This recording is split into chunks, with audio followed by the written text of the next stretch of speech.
Groove too early as the Rangers prepare to take on the Minnesota Twins. It's the finale of the three-game series, a series that has not gone according to plan quite yet. We welcome you to Texas Ranger Baseball, and thank you for joining us. Along with Tom Grieve, I'm Josh Lewin. Derek Holland is on the mound tonight. He's only 22 years old. There's a lot of expectations about Derek Holland. Tonight, he just needs to kind of go out there and do his thing. Exactly, and he's shown some encouraging signs almost every time he goes out there. They don't always turn out the way he wants them to, but along the way, he shows some signs. His last outing was terrific. 2 2/3 scoreless innings of relief. His start before that was really good. He did give up a 3-run homer late in that game that kind of spoiled his line, but he threw the ball exceptionally well against Tampa Bay. That was his first win as a starter, coming off a good relief appearance. I know he's pumped up for this start tonight. He is opposed by another young lefty, only 3 years his senior, Francisco Liriano.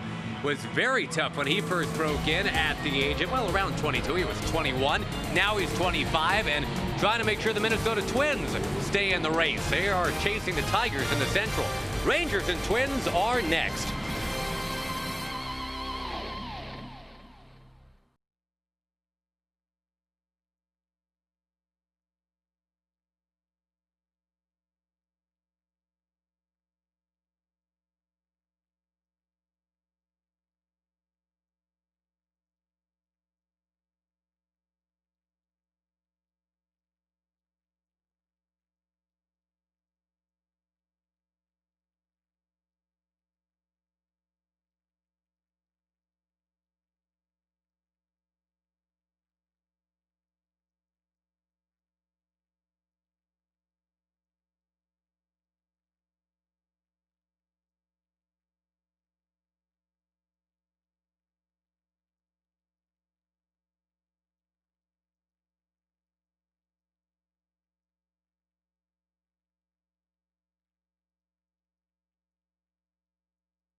Box. Get the big deal today for just $2.99 plus tax.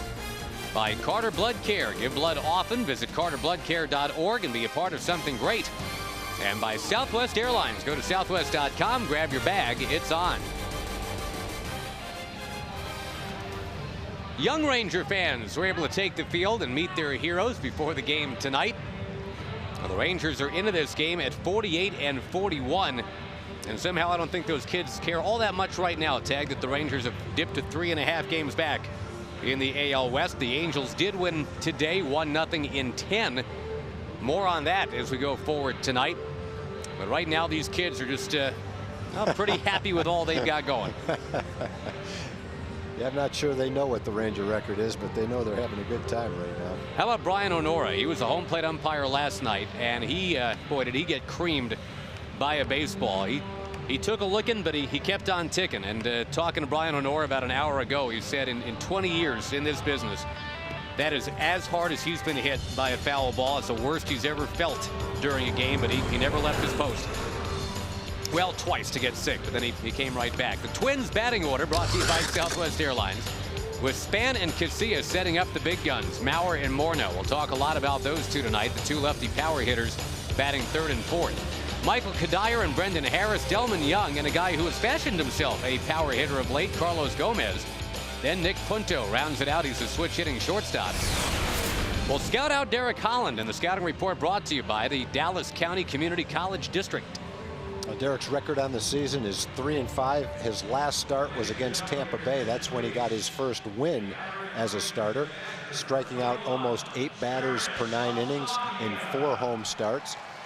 His last relief outing was in Seattle, 2 2/3, pitched very well in that ball game. So he's getting his feet wet at the big league level.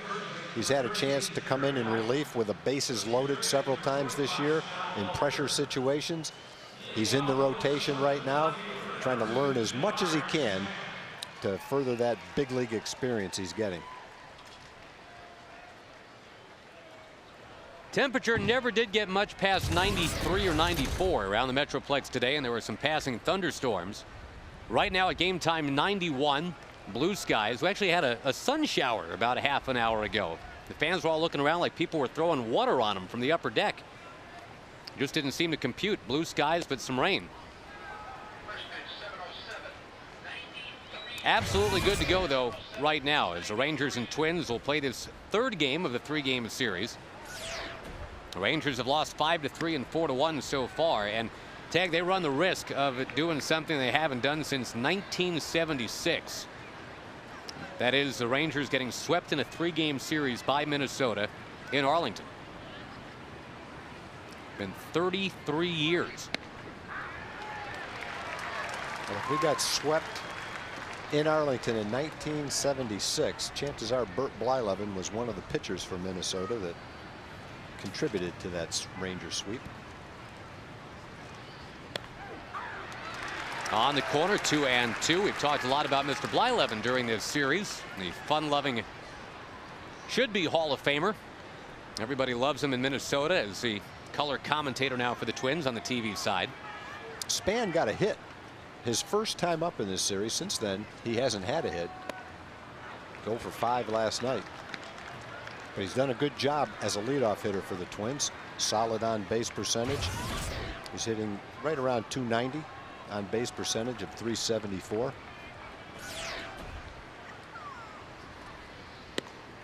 Taken. Whoa, on appeal, no swing.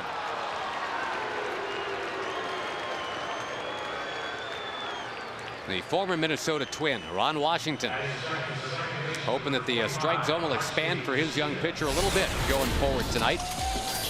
Murphy, as we mentioned, is in the lineup as kind of a late addition tonight with Marlon Byrd in center. Josh Hamilton is playing, but he's a DH tonight. There's the infield, and it's Holland working with Saltalamacchia. It was a young battery for the Rangers. Holland, we mentioned, 22. That's easy to forget sometimes because Saltalamacchia has emerged and done such good things here in his second full year with the Rangers that he's kind of a pup still as well. He's 24 years old in 2 months.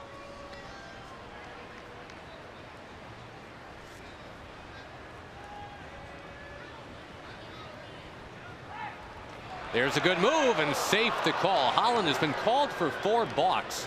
That's how good the move is, I guess. That sometimes he gets the flag on the play, so to speak, but not that time. Good move and almost caught Denard Span.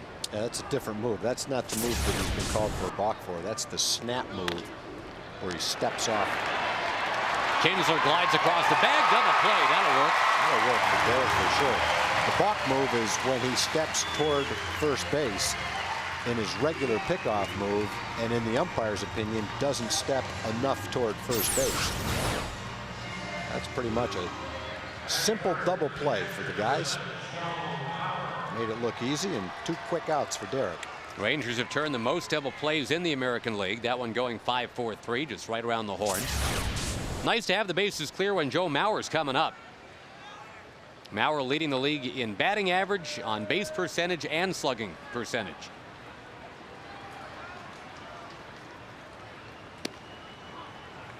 Already a career high with the home runs. He's got 15 of them. And remember, he missed all of April. He still walks more than he strikes out. The Twins were kind of told all along by all the scouts the power will be the last thing to come for this guy. And that's exactly what's happened. It has arrived here in 2009.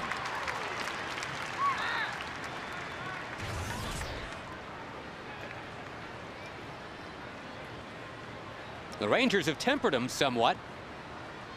Just a .246 career hitter against the Rangers. He's 1 out of 7 in this series.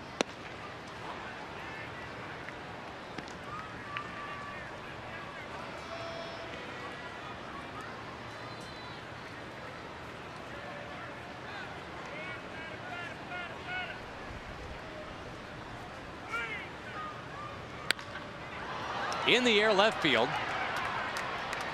That's a good sign right there. Only 12 pitches. Yep. And he got Mauer with a good curveball. One number 7 flies to another number 7, and that's it for the top of the first inning tonight. No score.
Try to work over Francisco Liriano in the bottom of the first. The Rangers have had a tough time simply getting on base. They're not coaxing a lot of walks this year, as you probably know, but the guy they're going to face tonight tends to give him up. Here are the Rangers that'll come up against Liriano. Kinsler, Young, and Hamilton, Jones, Blaylock, and Bird, Murphy, Saltalamacchia, and Andrews. That's the Southwest Airlines batting order. And the scouting report brought to you by the Dallas County Community College District. Overall numbers, at least the top line, doesn't look that good. 4-9, a 5.47 ERA. He hasn't pitched as well when men get on as he has when the bases have been empty. He missed all of 2007 with Tommy John surgery. He was the Twins' opening day starter this year. And even though his overall line doesn't look great, his last 7 starts have been somewhat better. His ERA in his last 7 starts is under 4. And he's been tough to hit, too. Kinsler smokes one left center field. That ball taking off, and it is gone! Rangers on the board right away.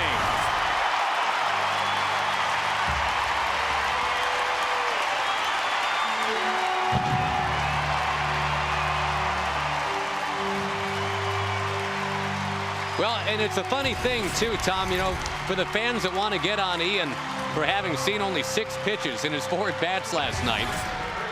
Yeah, that was just the second pitch he saw tonight, but if he's going to bomb it out 410 feet, that'll absolutely work. It's only the 3rd run in the first inning that Liriano's allowed all season. Liriano's given up now 15 home runs. Not an alarming number, but a little bit high. Pitched over 100 innings. He threw that fastball, looked like right in the center of the strike zone. Might have been a little bit on the outside half, but looked like a great pitch for Ian to take advantage of. Michael chips one in the crowd, and yeah, absolutely. I mean, if that pitch is going to sit right there and Ian is ready and waiting for it, absolutely. Nice catch out there too, young man.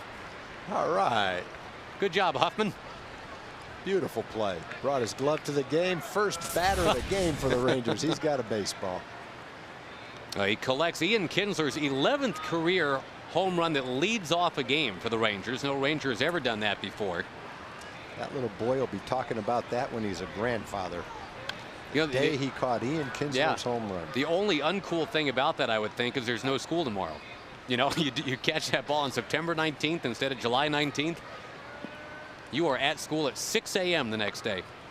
Make sure everybody knows.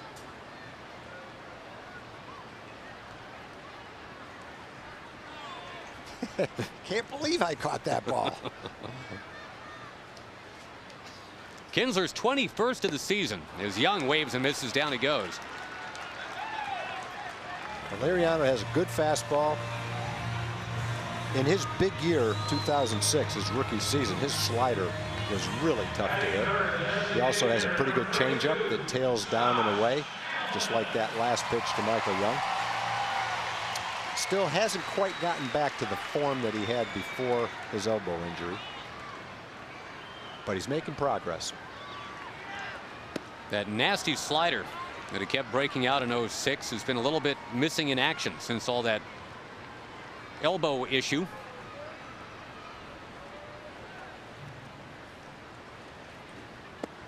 Hamilton checks his swing and holds that swing to give Brian Honora a good look.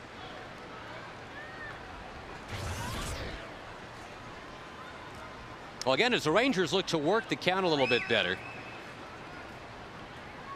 get more guys on base via the walk, Liriano is maybe the candidate where you look out and say, okay, well, here's a guy that's 4th in the league in walks allowed.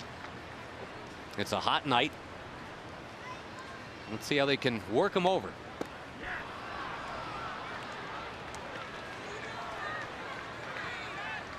And the fact that Liriano has walked as many as he has walked really stands out because, as we talked about yesterday, Tag, Minnesota is known as having a staff top to bottom that just does not walk very many. That one's on the corner. Strike 3 taken.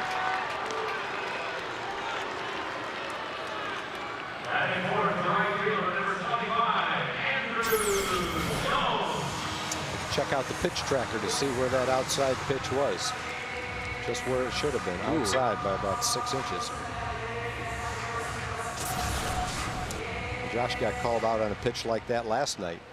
One that, you know, really what the ball wasn't quite touching the strike zone. It was, I'm not sure when you see a ball that far away from the rectangle, whether that's 4 inches, 5 inches, but it's definitely not in the strike zone. 10 of 12 pitches were strikes in that inning. Again, that last one was a little iffy that we showed you on the tracker, but that last pitch to Jones will go as a strike as he pops out. Kinsler's home run has made it 1-0.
As the Rangers out on top 1-0 as we go to Jim Knox. Thank you, Josh. 8 recipients of the Johnny Oates Scholarship were handed out before the game, courtesy of the Texas Rangers Foundation. Eligible are employees of the Texas Rangers along with their families. How about one of the recipients? It's Joe Perazzola. He is the son of Rangers mental skills coach Fran Perazzola. When you got the word, what was going through your mind?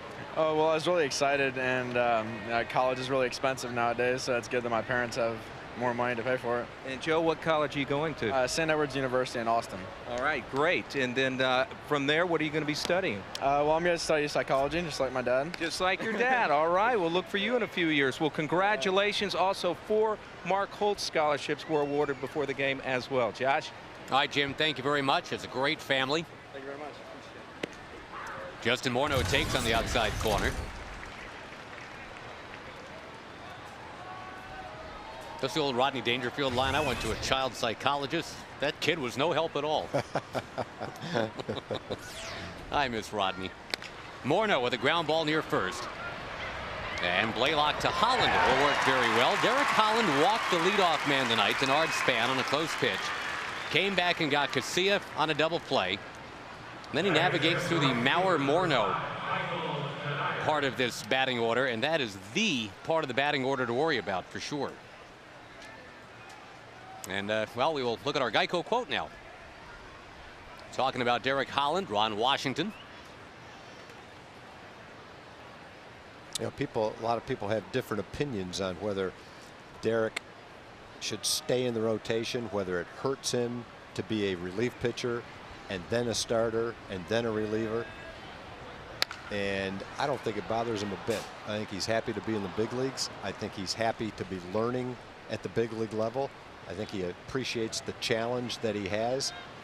And I think he's going to be a starting. I know he's going to be a starting pitcher. He wants to be a starting pitcher. But along the way, the fact that he's relieved doesn't hurt his development. In fact, I think it helps it, because several of the times that he's come in relief, he's come in with the bases loaded. And what more pressure can you come in with a game on the line with the bases loaded as a relief pitcher? So if anything, it's built up more experience for him, having had the chance to be a reliever. And he's got, who knows, 10 years, 15 years, 20 more years to pitch. And the fact that he's been a reliever off and on this year, I don't think affects his career one iota. Just my own personal opinion. Well, and not that anybody in this booth is going to suggest that he becomes the next Johan Santana, although that would be lovely if he did. But that's how the Twins broke into Santana, kind of back and forth for a little bit, just whatever it took to get his feet wet, get those innings in. Well, that's what Liriano was too in 2006. And then went 10-1 in the first half and made the All-Star team. And for now, Holland is very comfortable. When you ask him, what do you consider yourself, bullpen guy or starter, he says, I'm a utility guy. I'm a utility pitcher, and that's fine. Kadire grounding one foul. It stays 3-2.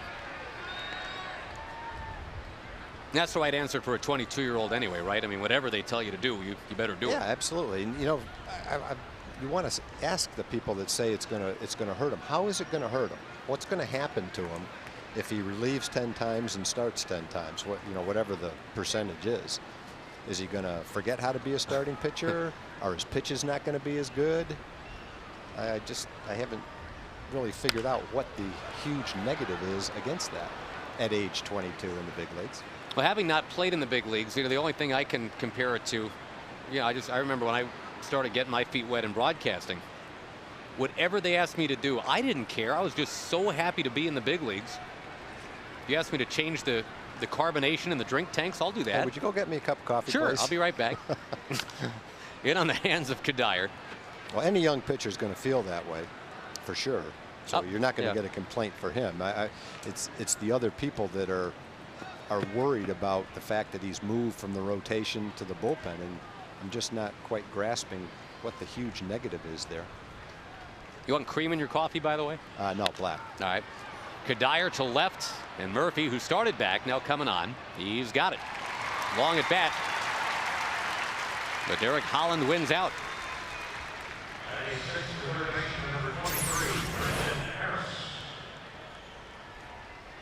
He's gotten a couple. Wow, that's a lot of pitches. That's 9. 9 of them. Gotten a couple outs on flies to left field. One by Maurer, one by Kadire, both on breaking balls. And as young pitchers develop into the big league pitchers you hope they become, one of the things that determines how successful they are and when it happens is their ability to throw their off-speed pitches consistently for strikes, and eventually when they're behind in the count. I think as time goes on, Derek's starting to do that better and better. Brendan Harris takes a strike, or a he-high, actually, as Gary Cedarstrom calls it.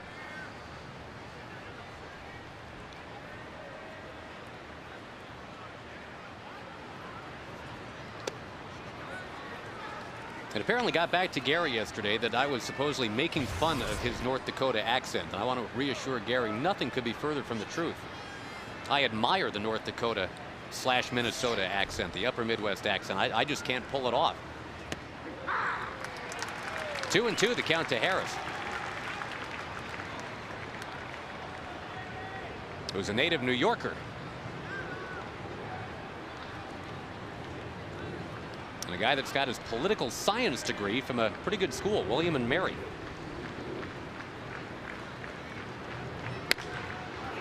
Now he's got a base hit, too. Now, I'm not sure what the Rangers would say when the season started, how many innings they would want Derek Holland to pitch this year. I'm not exactly sure what that number would be. My guess is it's somewhere around between 140 and 150 innings. And if he stays in the rotation the rest of the season, he could end up with somewhere around 130, 140, 145 innings, kind of right where they want. I don't think they wanted him to get 30 starts this year and throw 180 innings or 190 innings, something like that. I think they wanted to make sure that they were careful with him as far as his innings go as a 22-year-old. The Tigers are going to go through that with Rick Porcello. Yeah, that's right. You know, they're in a race. He's having a good year. You know, are they going to let him throw whatever, 190, 210 innings? He's only 20, 21 years old. Those are questions organizations wrestle with their young pitchers. And so, if anything, being in the bullpen a little bit this year kept the innings down, and I think that's something the Rangers probably like. Yet at the same time, so many of those relief appearances were pressure-packed relief appearances that I think he gained good experience from them as well. All right, bounced right out of his hand, went to an usher, and the usher tossed it back to him. Got two little kids there. Perfect.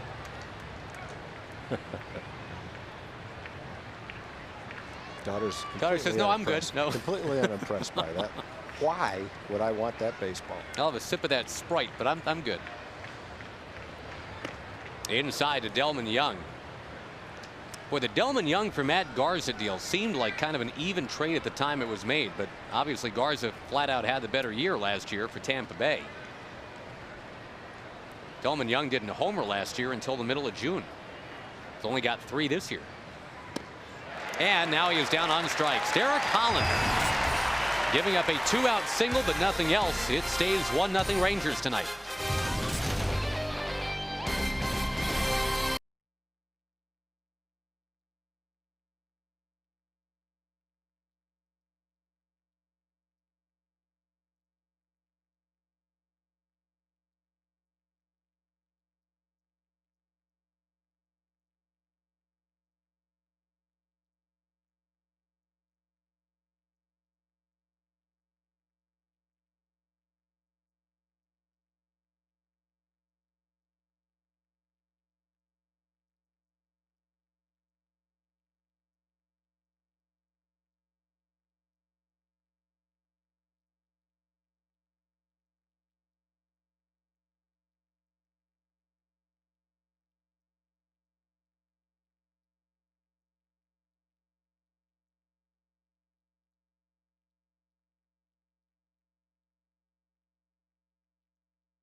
Rangers haven't won on the homestand yet, but they do have a 1-0 lead tonight, knowing that the Angels have already won a 1-0 game today. Took them 10 innings to get that done. Well, that's pretty unbelievable. The Angels have 3 hits today in 10 innings and win, after scoring 11 runs yesterday to win. Blaylock trying to check his swing, did not, says Brian Honora.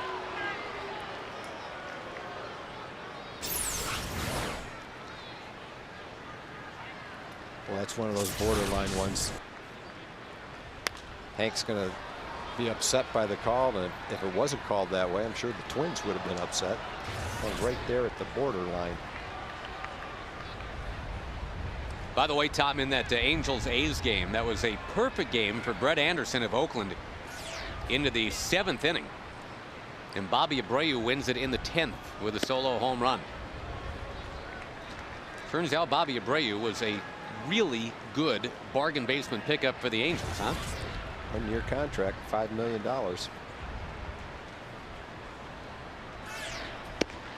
Again, Blaylock trying to check, and again he couldn't do it. So now Liriano has struck out 3 of the last 4 batters that he's faced. That after giving up the leadoff homer to Kinsler.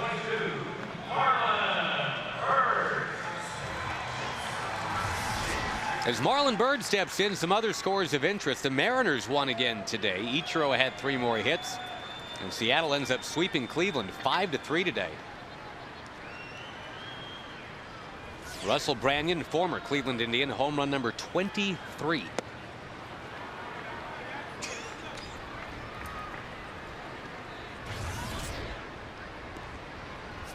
That enables Seattle to stay 4 back in the West. And right now the Rangers 3.5 back. Swept near short. There's the backhand pickup by Punto. He will throw out Marlon Byrd.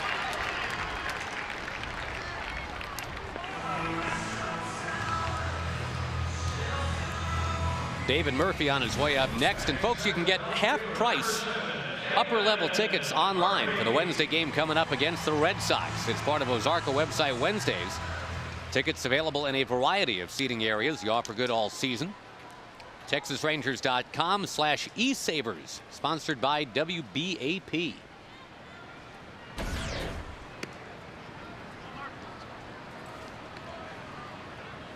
Again, Murphy in the lineup tonight when Nelly Cruz couldn't go. Nelly's got that sore ring finger, jammed it as he kind of lombarded his way to first base in the 9th inning yesterday. It was a dazzling play as Nelly kind of maneuvered around Joe Nathan, dove for the bag, but he jammed that ring finger. He's available to pinch hit tonight, we're told. Murphy, line shot, center field, base hit. Liriano's not an easy pitcher for a left-hand hitter to face in his career. Left-hand hitters hit in the low 200s against him. That was a rope by David to right center. And it's right down the middle of the plate almost. David didn't know he was going to start till late. Nelly Cruz was in the lineup. A ring finger on his right hand was injured when he dove into first base. And of course Murphy had the injured ring finger himself in that dive that he made on that last road trip. I think Nelly is available tonight, although I'm sure Ron Washington would prefer not to have to use him. Saltalamacchia victimized 3 times with a strikeout yesterday. The Rangers as a team struck out 10 times yesterday, and they do lead the American League in that department. Cruz was really the best thing the Rangers had going offensively yesterday. He had 3 of the team's 7 hits, including the home run that saved it from being a shutout.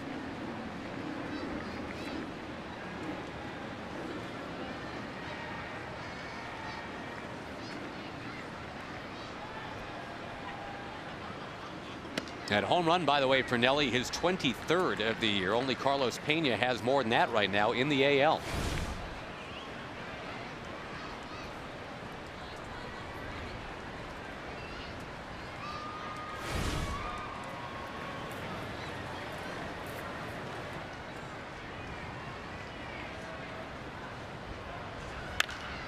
Saltalamacchia clubs it high in the air down that left field line, way up there, and bending foul. Pretty good 2-0 cut right there that Salty took.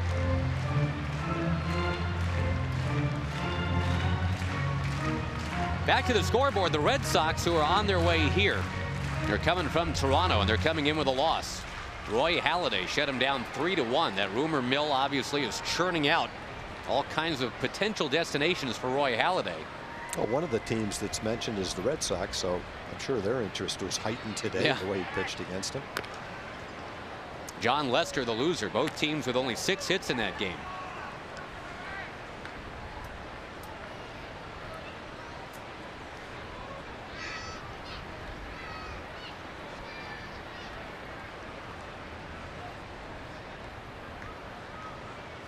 On 2-1 to Saltalamacchia.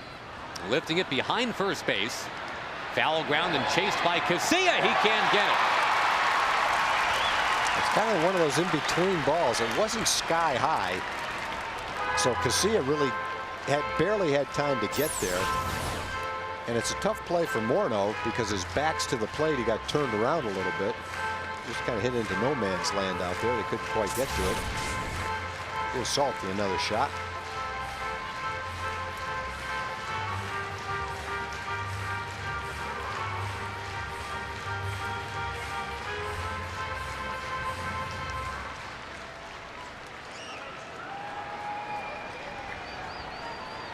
Murphy, the 2-out base runner.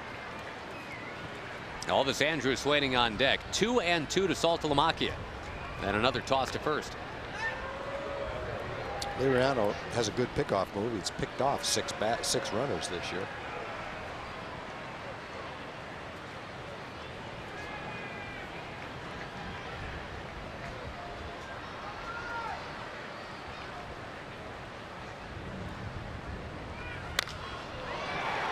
Fly ball center field. Carlos Gomez settles under it. And the Rangers strand a man here in the second. The Kinsler home run stands up so far for Derek Holland. It stays 1-0.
Minutes can save you 15% on car insurance.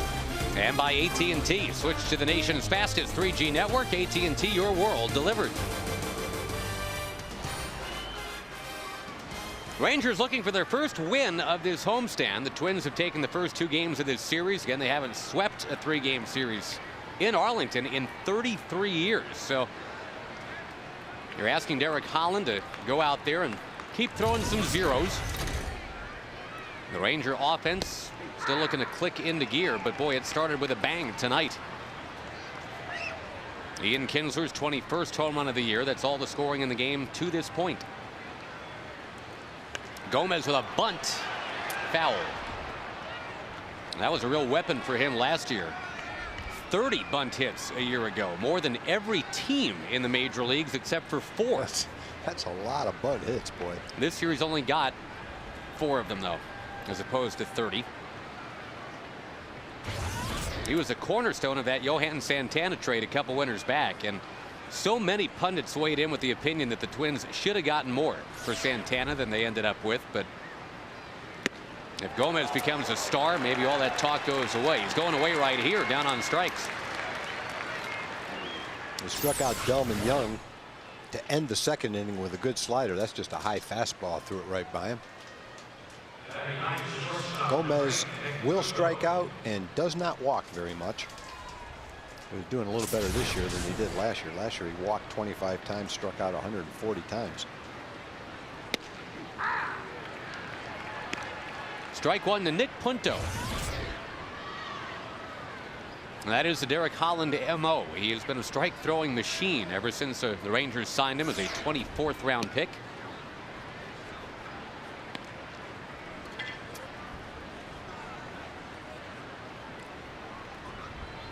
I'm sorry, 25th round pick.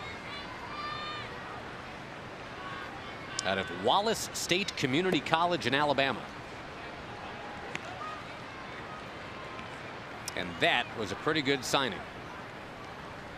The Rangers minor league pitcher of the year last year, going 13-1.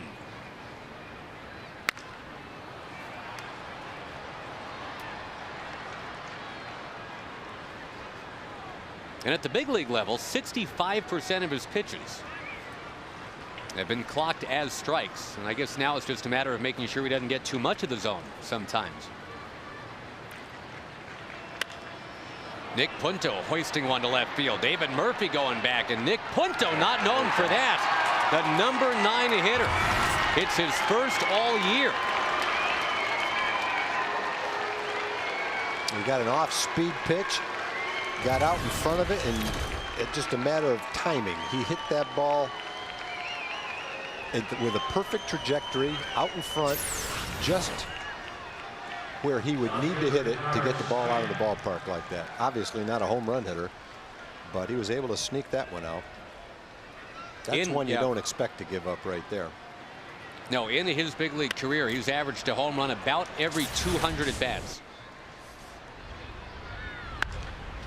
Now Span with a line shot foul, so the least likely Minnesota Twin to hit one out hits one out. Ties this game 1-1.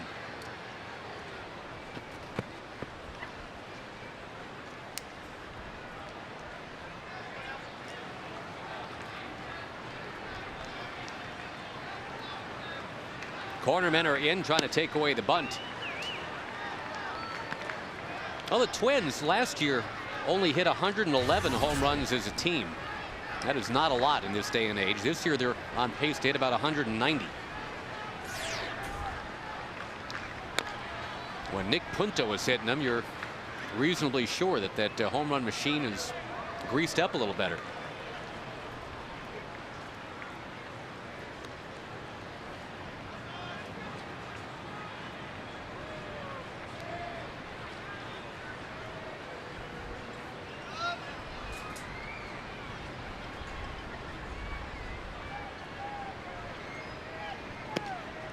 Way outside here to Span, 2-2. Span is a rare hitter in that he has almost nothing to start his swing. He hits from a dead stop. He doesn't kick his right leg in. He doesn't cock his hands. He doesn't move his bat back. He just stands perfectly still and swings, which is not easy to do. Boy, and Holland, who had that one right in the glove, just couldn't hold it, and now a speedy runner is on. Yeah, that's too bad, because that was a simple out. A good pitch, jammed him. Got a little tapper back to the mound, and that's going to go as an error.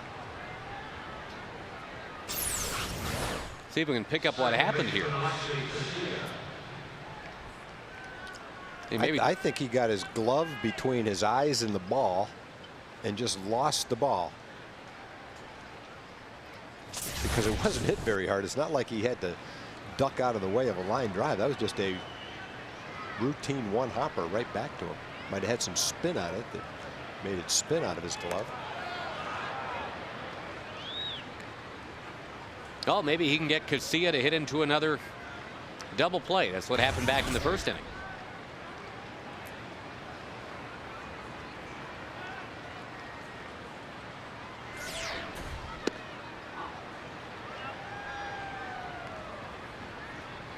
Couple other scores from the American League. The Yankees over the Tigers today 2-1, meaning the Twins have already gained a half a game today. That was Jabba Chamberlain beating Edwin Jackson in the pitchers duel, the 2-1 final. Another save from Mariano Rivera, number 26. And with the Red Sox losing today, all of a sudden the Yankees, Mr. Grieve, are within 1 game in the AL East. They got some really good pitching at home against the Tigers. In that series, the ball wasn't flying out of Yankee Stadium like it was earlier in the year. A-Rod had another home run today. Mark Teixeira hit one out, number 23. Probably had a lot to do with the pitchers that were pitching in that series. Verlander, Edwin Jackson, Sabathia.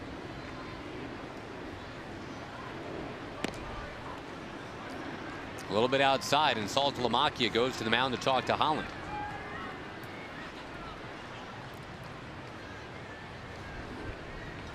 You don't want to walk Casilla ever, but I mean, especially now that he's sitting second in the lineup with Mauer and Morneau coming up next. Casilla usually a fairly free swinger.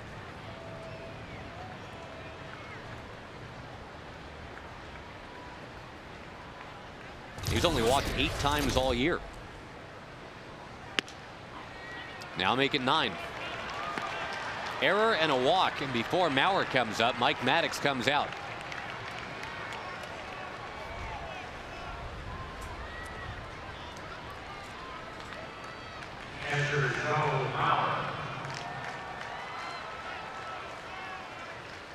And we talked yesterday about how Mauer has become kind of the poster child these days for a professional hitter.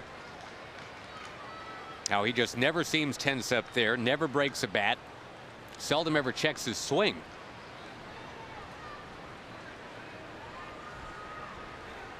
There are some lingering questions, I suppose, about his durability, whether it's smart going forward to have a 6'5" guy playing a position that requires so much crouching. But then again, the Rangers have that same dynamic going with Saltalamacchia.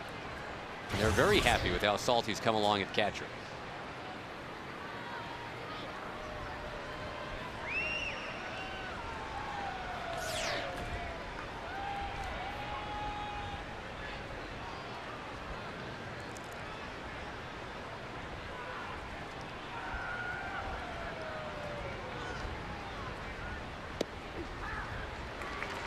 Taking the first time is a Joe Mauer staple.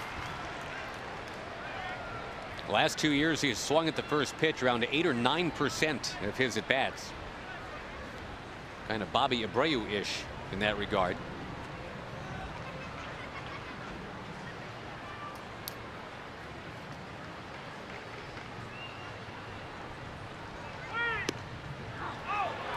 Close, but no, 1-1.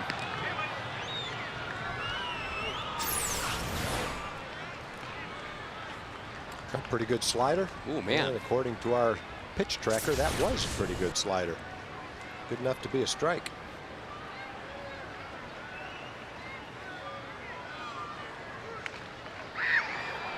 Now the fastball that Mauer fouls back. Mauer was an outstanding football player as well.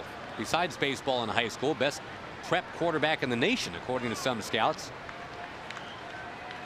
Senior year, 41 touchdowns and 3 picks. We're set to go to Florida State to play for Bobby Bowden, but the baseball thing has worked out really well.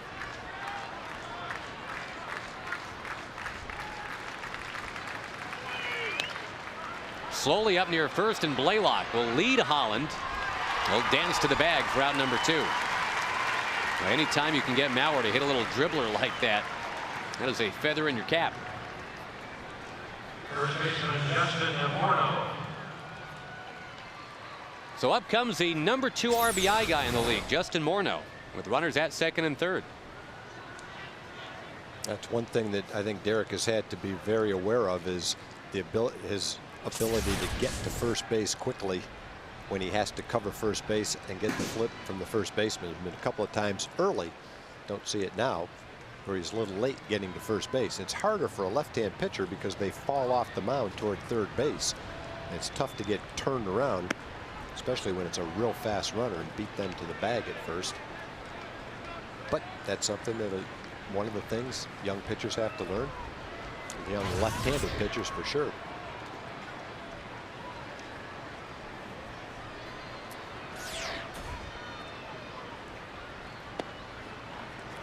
Outside to Morneau, who finished just 1 RBI behind Josh Hamilton last year for the RBI title. And the guy that won the home run derby at Yankee Stadium last year, besting a tuckered out Josh Hamilton in the finals.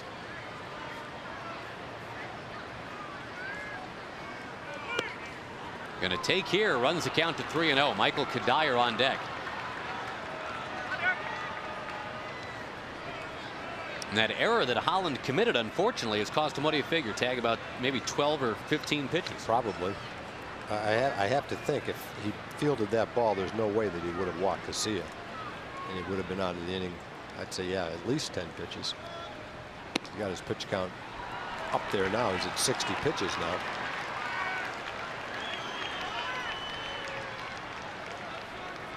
Well, you mentioned earlier Holland's already had some experience pitching with the bases loaded. Has been brought into that exact situation as a reliever a few times.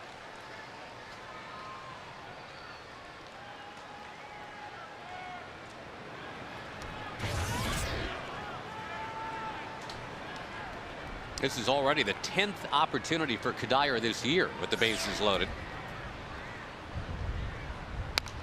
That kind of makes sense. As often as Mauer and Morneau get on base, what a great spot to be hitting in, right behind those two guys.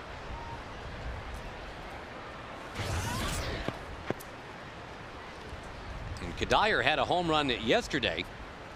That was off of Scott Feldman. Also had an RBI double against Feldman too.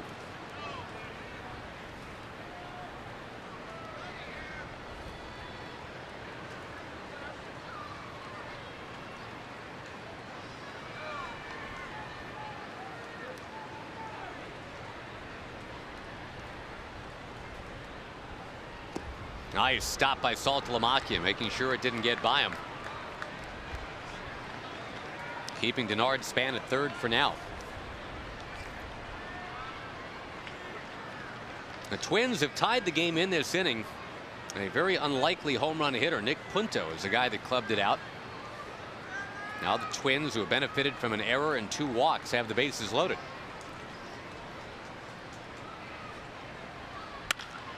Rammed over to third. Michael Young is gone. And now Derek Holland is out of the inning. Young has expressed his admiration for Holland. Loves how the kid competes. And Young helps a brother out right here. It is 1-1 mid-3.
First at the Sheraton Arlington, honoring Toby Hara and Ruben Sierra, this year's inductees. Nolan Ryan will be in attendance. Fergie Jenkins will be there. Jim Sundberg will be there. Call 817-436-5933 to make sure you've got your tickets. The Rangers president, like a lot of the Ranger fans right now, just kind of waiting for this Ranger offense to take flight again. The Rangers have lost 4 straight. They have scored only 8 runs in those 4 games. Only 2 hits with runners in scoring position for the Rangers now in 4+ games in it tonight. And with runners on base yesterday was really stark. They were 0 for 16 with runners on base. A little pop-up from Andrews to Morneau. Well, the Rangers have only had 1 at-bat tonight with a runner on base. The game started beautifully for Texas. Ian Kinsler launching a home run. And we'll see what he can do in at-bat number 2.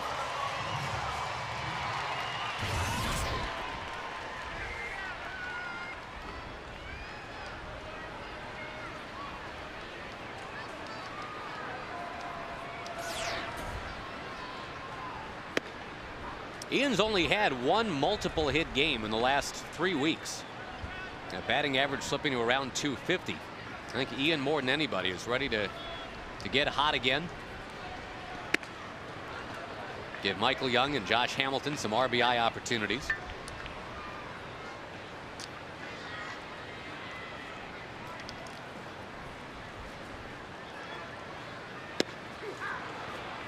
There's that slider for a strike.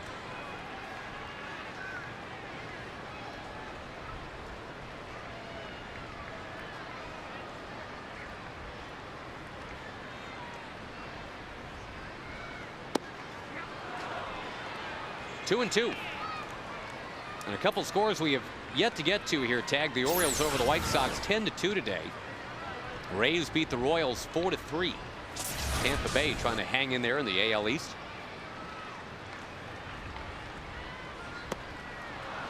Well, it's pretty good pitches there. The last 3 pitches: changeup, good slider, and then another changeup. Anything but a fastball after Ian took him deep. First time up with a fastball. The slider comes in, and the changeups fade away, all off speed, about 85 miles an hour, and really good pitches. Those are pitches he'll get a lot of strikeouts with both those pitches. 4 strikeouts in the game. It brings up Michael Young. Michael launching it up in the air. It's again Morneau in foul ground this time to put it away, and the Rangers down in order in the 3rd. We're tied 1-1 tonight as we hit the 4th.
The most career home runs by a right-handed hitter in American League history. That's the Aflac trivia question. Do you think you know the answer? Answer will appear on your screen in the bottom of the 4th inning. Got to get there first.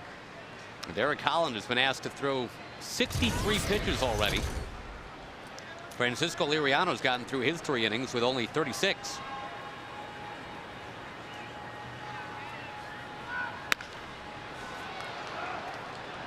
Brendan Harris socks one into the crowd. Will be followed by Delman Young and Carlos Gomez in this inning. Well, the young fans are being heard from in this one, foul ball wise and even home run ball wise tonight.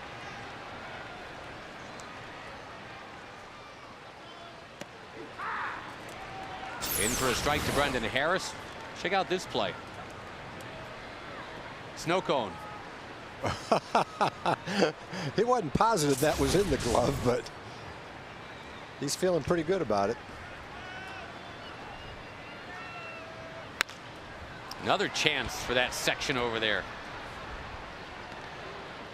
This time on the ricochet near the candy. Cotton candy.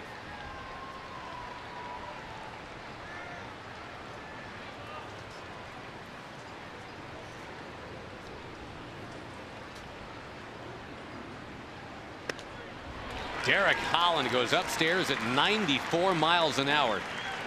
Down goes Brendan Harris. Now, with 1 down, we go to Jim Knox. All right, thanks, Josh. You know, 1,000 kids for the mayor's summer reading program on hand at today's game. And I tell you what, Isaiah, 4-year-old Isaiah, taken in his very first baseball game, also read 8 books. His mother, Tammy. Now, Tammy, this really set him on his way of reading, right? It really did. Actually, he read 2 books by himself this year. So this was the first year that he's learned how to read. All right, Isaiah, what was your favorite book?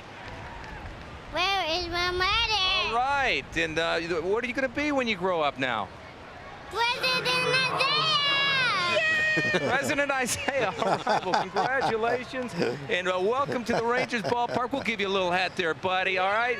Bring that to the White House for us, okay? We're going to shrink it up for you. There we go. Thank you.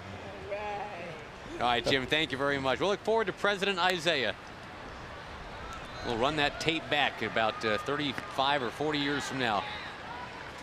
It's tough to push a bunt for a base hit when the first baseman's holding the runner on. He automatically is playing in, comes off the bag. But the only way you can do it is to push it past the first baseman to the second baseman. But even the second baseman with a man on first and less than 2 outs is playing in at double play depth. So if you have to push a bunt to the right side with a man on first and less than 2 outs, it has to be a perfect bunt to beat it out. Of course, he runs really well. That is Delman Young, who rifled that single past a flailing Derek Holland. And Al Gomez hit by the pitch. Boy, an 0-2 pitch, no less.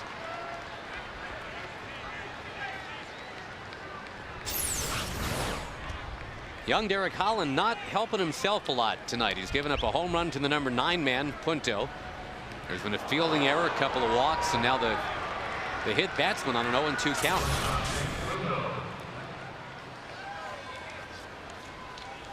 To make it 2-on-4, the home run hitter, Nick Punto.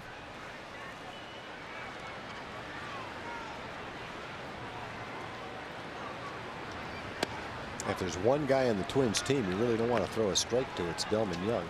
He's only walked 6 times. 56 games, 192 at bats.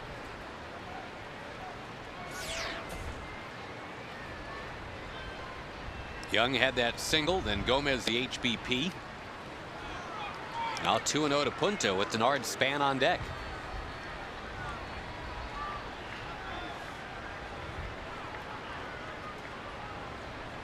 Twins have been a very good road team of late. They've won 12 out of 17 away from the Metrodome. Last year of the Metrodome, by the way. Target Field in the great Minnesota outdoors next year, Tag. We have not seen the schedule yet. We don't know if the Rangers will have the good fortune to be there in, say, July, or the misfortune of being there, say, around April 18th.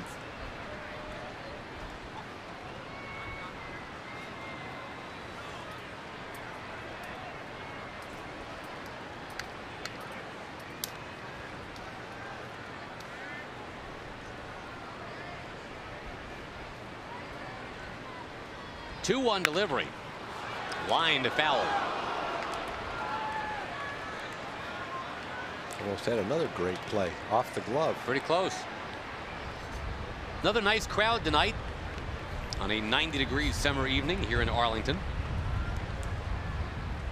A lot of corn on that guy's shirt. You see that?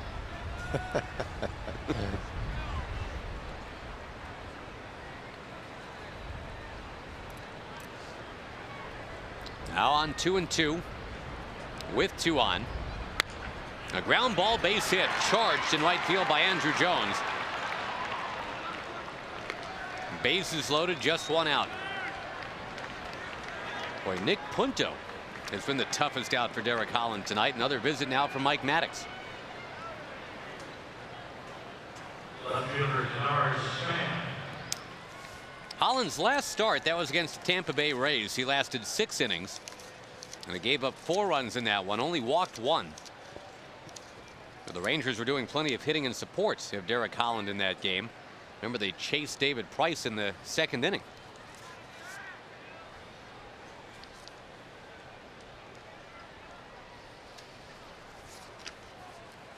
Denard Span is another left-hand hitter in the Twins lineup who hits well against left-handed pitching, way over 300 against left-handed pitching.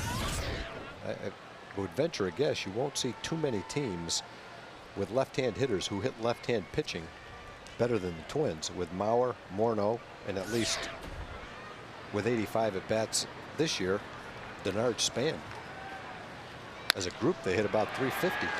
Lifted to right, Andrew Jones running up, and he's got it. He'll fire. Blaylock cuts it off. No play. 2-1 on the sac fly.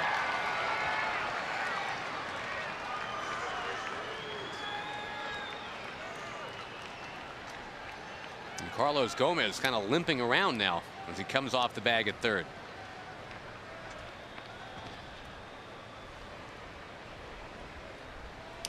Gomez has been one of the Twins' hottest hitters.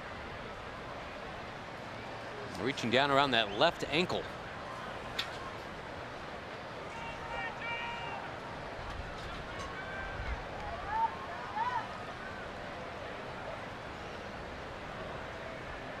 And just to go back to Denard Span, you were talking about him, Tom, the guy that just hit the sac fly. He was in the same 1st-round draft class as guys like B.J. Upton and Prince Fielder, Scott Kazmir, Cole Hamels, and all those guys were making a big impact in the big leagues before he was. And Denard Span admits he took that very personally. At first kind of pouted about it, but then he had a better idea. He just worked a little harder. And he had a breakthrough year last year.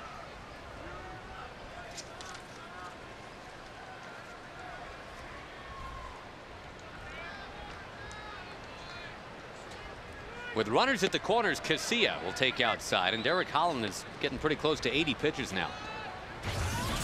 Still not done with the 4th inning.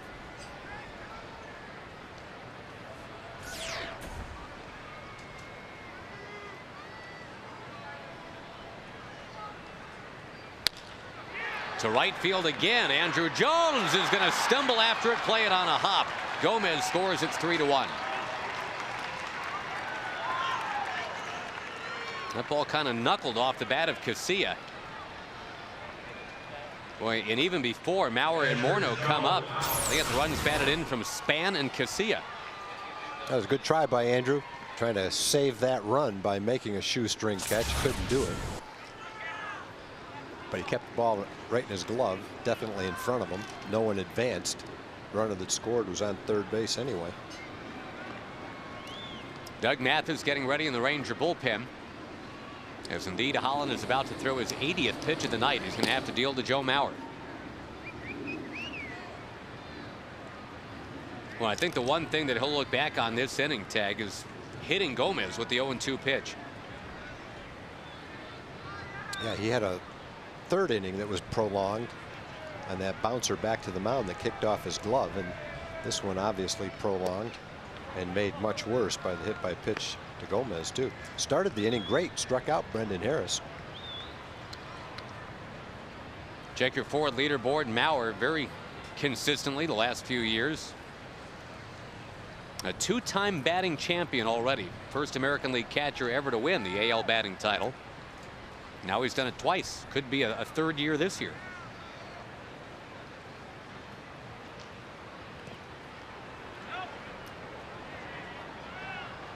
That's not really a statistical fluke, I don't think. Catchers are not supposed to win batting titles as much as they get just beaten up during the course of the season. Not a lot of leg hits, as they say, right? You're not going to expect a catcher to beat out infield hits that often. Yeah, most catchers.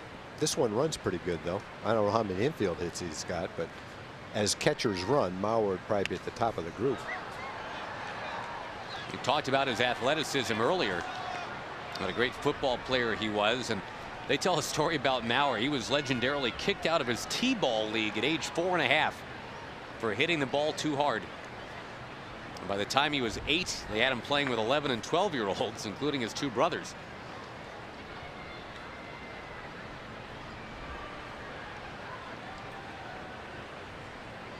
Runners go.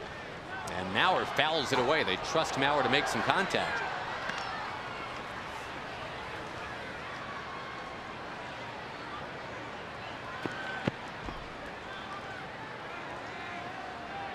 And that is something he did as a kid as well. He struck out 1 time in high school. That's pretty amazing. 4 years of high school baseball, you strike out once. Heck, if I was a major league team, I would have signed the guy that struck him out. Maybe they did. I don't know who it was. Got him. Joe Mauer down on strikes, and Holland's out of the inning, but not happy that he's given up the lead. A 2-run top of the 4th. It is 3-1 Minnesota.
Getting you back to the Aflac trivia question, the most career home runs by a right-hander in American League history was a really talented Minnesota Twin. The great Harmon Killebrew, who you may or may not recall, ended his career in Kansas City. But everybody remembers him, of course, as a Minnesota Twin. Josh Hamilton waves and misses at 0-1.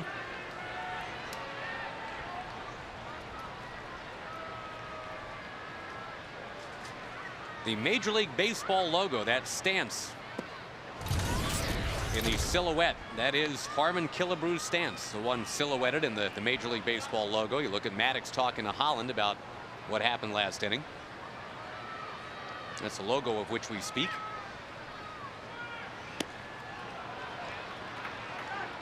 Got a chance to talk to Harmon about that a few years ago in Minnesota. We were always kind of wondering if that was just some story that took on a life of its own, or whether he actually went in and posed at some point. And he said, yeah, they actually asked him to stand there and hold the bat, just like Jerry West's jump shot is that NBA logo. Harmon Killebrew's stance is the Major League Baseball logo.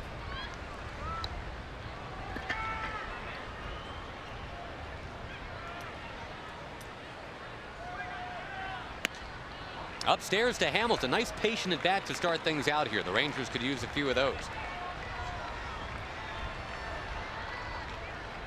It'd be nice to get a leadoff hitter on and get a little rally going. Make Liriano throw some pitches. Well, check swing, loop shot over to third. And yeah, Liriano's now retired 10 of 11. A pretty good pitch count, too. He's only at 41 pitches.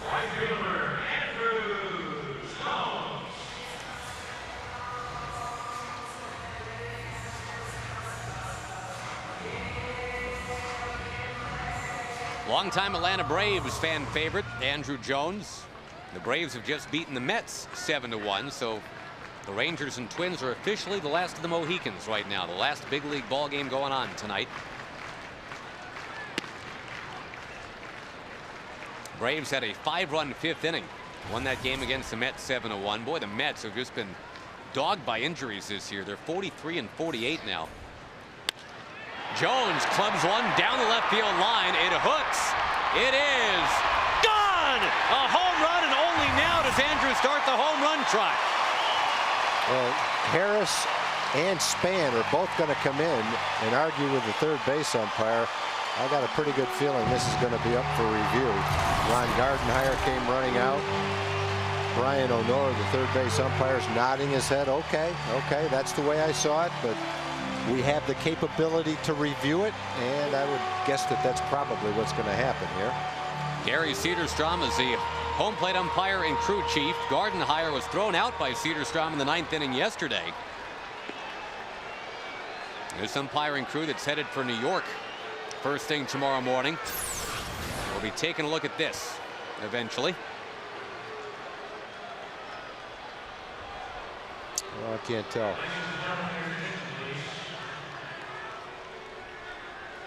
That's a foul ball.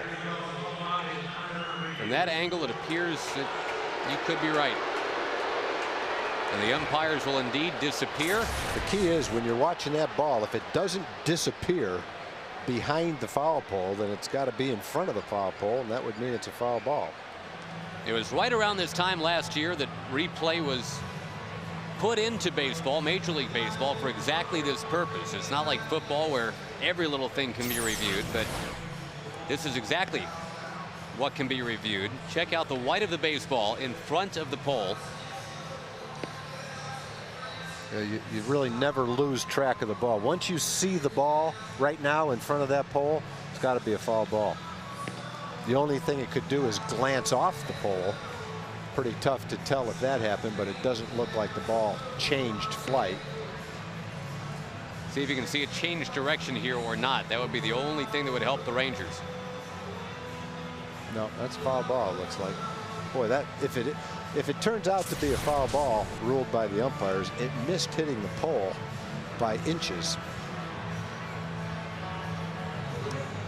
Jim Wolf is the lone wolf right now. All the other umpires have disappeared, leaving Jim Wolf out there just kind of hang out with Ron Gardenhire. Jim Wolf must have been the no. Let's see. Second the umpire that kicked him out last night. That must have been Gary Cederstrom. It was Cederstrom, right? Yeah. Well, and you know, with this rule in place, it's really pretty cut and dry. It's exactly what can be reviewed and usually is reviewed now. Jim Wolf would have been the first base umpire last night. So did he kick him out? Did the first base umpire kick him out? No, it was Cederstrom who came up from home plate as a crew chief and was kind of interceding in all of that. I got you. Andrew never left the batter's box, and he was only starting his home run trot after Brian O'Nora very emphatically made that call. He also hasn't taken his helmet off yet, so I think he knows what's going to happen. Here comes Gary Cederstrom, and it is a foul ball. Andrew knew it.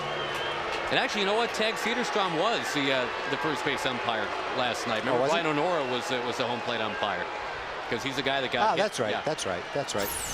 I got my rotation going the wrong way. You're right. All right, so here's Andrew looking. He says foul, among other things. Oh, I can run now? Okay. Yeah, he went back to the dugout, but he never took his helmet off. Well, Brian Onora giveth and Brian Onora taketh away. It is a 1-ball, 1-strike count. Hey, do it again, right? Just go ahead and straighten it out by about 4 inches.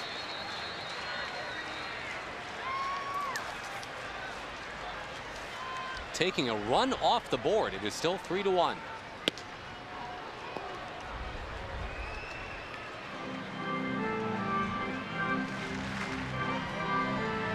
Andrew had that 3-home run game in Anaheim. Has only 1 hit in 20 at bats since then.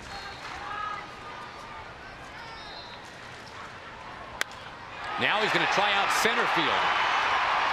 And it comes up short. Well, from thinking he had hit a foul ball to being told he had a home run to flying out to center.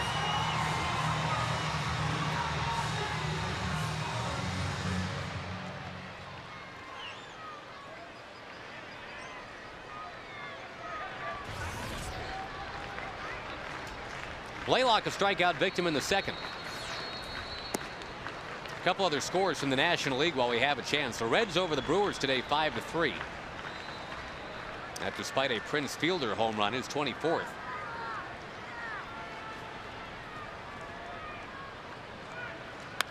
Blaylock hammers away towards center. But once again there's Gomez, and once again the Rangers are down in order. 7 straight, 11 out of 12. Actually 11 out of 12 now for Liriano. It stays 3-1.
Truck, it's a Ford F-150, and by Aflac Insurance, we've got you under our wing. Now, the Rangers were hoping to work over Francisco Liriano a little bit, but they have averaged just 12 pitches per inning so far. Derek Holland has been made to throw an average of 21 pitches per inning. He's had to certainly work harder so far.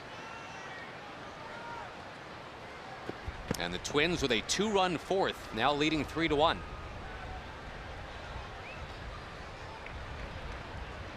Collins settles in against the number 2 RBI guy in the American League. Justin Morneau takes outside.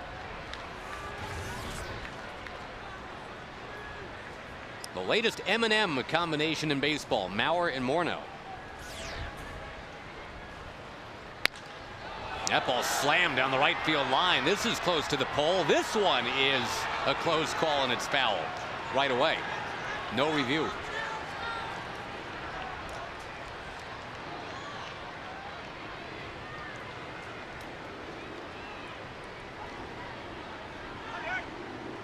Giants fans had Mays and McCovey.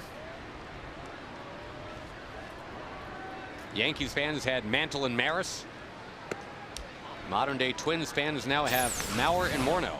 Here's Morneau just missing.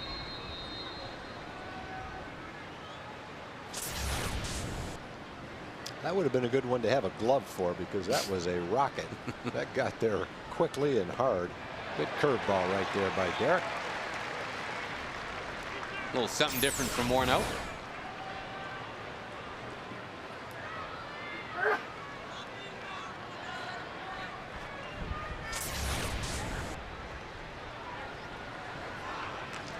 The Newark, Ohio native, Derek Holland, in with a 2-2 pitch and missed by just a little. See if he goes back off speed or not on 3-2.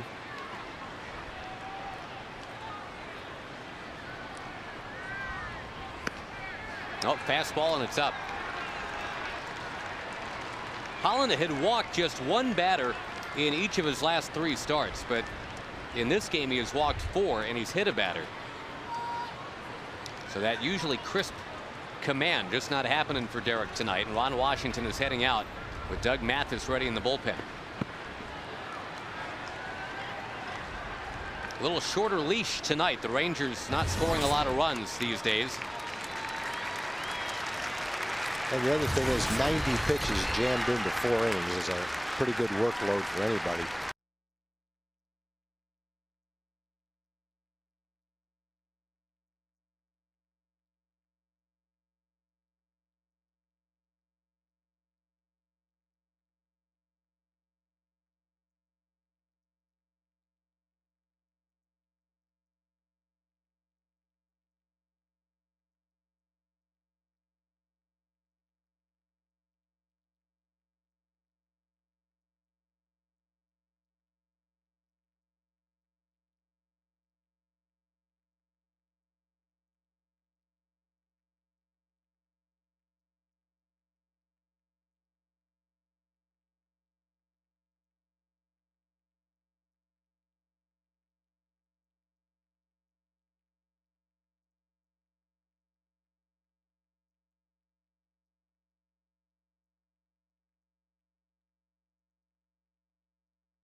Tonight's broadcast is on AFN, the American Forces Network, broadcasting to the U.S. Armed Forces, serving in 177 countries and aboard ships at sea.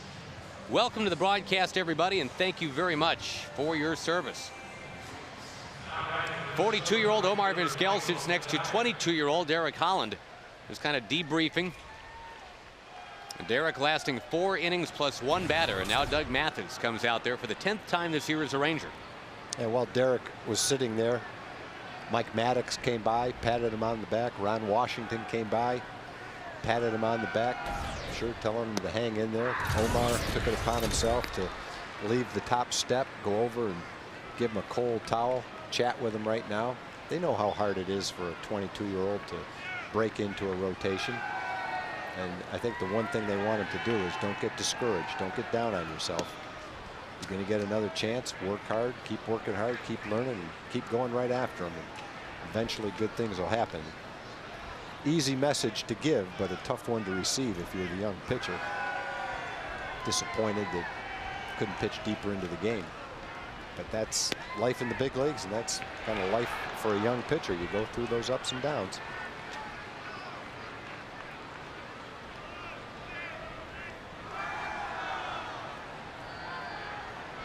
Omar's been there.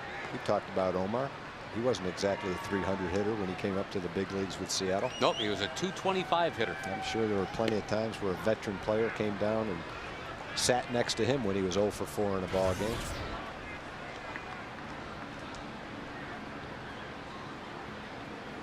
But for a young player to have someone like Omar come over and sit down and chat with you doesn't make you feel better about your performance, but it makes you feel pretty good that you've got someone like that to talk to. Boy, there's a lift for the Rangers. He's 6-4-3 double play on a 3-1 count, no less. So Doug Mathis will help close the book on Derek Holland. It's 4 innings of work, 5 hits, 4 runs, or excuse me, 3 runs. The 4 walks. Hey, good sinkum right there. Good movement on that. And the fact that it sunk was the reason that he hit on top of the ball. Doug earned that ground ball on the double play with a good pitch.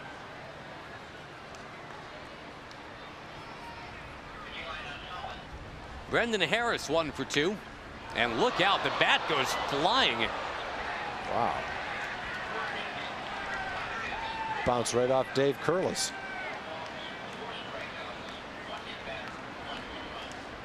That wasn't broken until it hit Dave.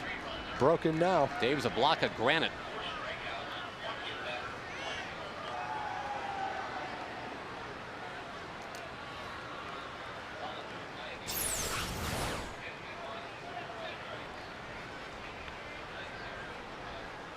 Whoa, man.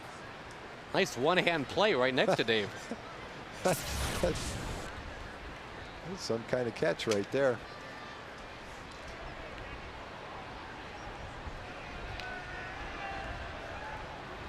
Mathis deals a 1-strike pitch, and that is down and in. Keep trying to get through those National League scores. We'll try one last time. The Phillies won again. 5-0 in Florida. That's 8 straight now for surging Philadelphia. Not a lot of other teams are playing real well in that NL East. So suddenly the Phillies build a 7-game advantage on Florida. They're up 6.5 on the Braves. Cubs took it to the Nationals today, 11-3. Home run for former National and former Ranger Alfonso Soriano. Not much of a swing right there for Harris. That pitch up and in. And the Giants beat the Pirates today 4-3. Matt Cain goes to 11-2. Some kind of season he's having. Mathis does his job, gets a double play and a strikeout. Keeps it 3-1 halfway through it tonight.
Rangers trailing 3-1, and a quick reminder as the Rangers take on Seattle coming up at the end of the month and on into August.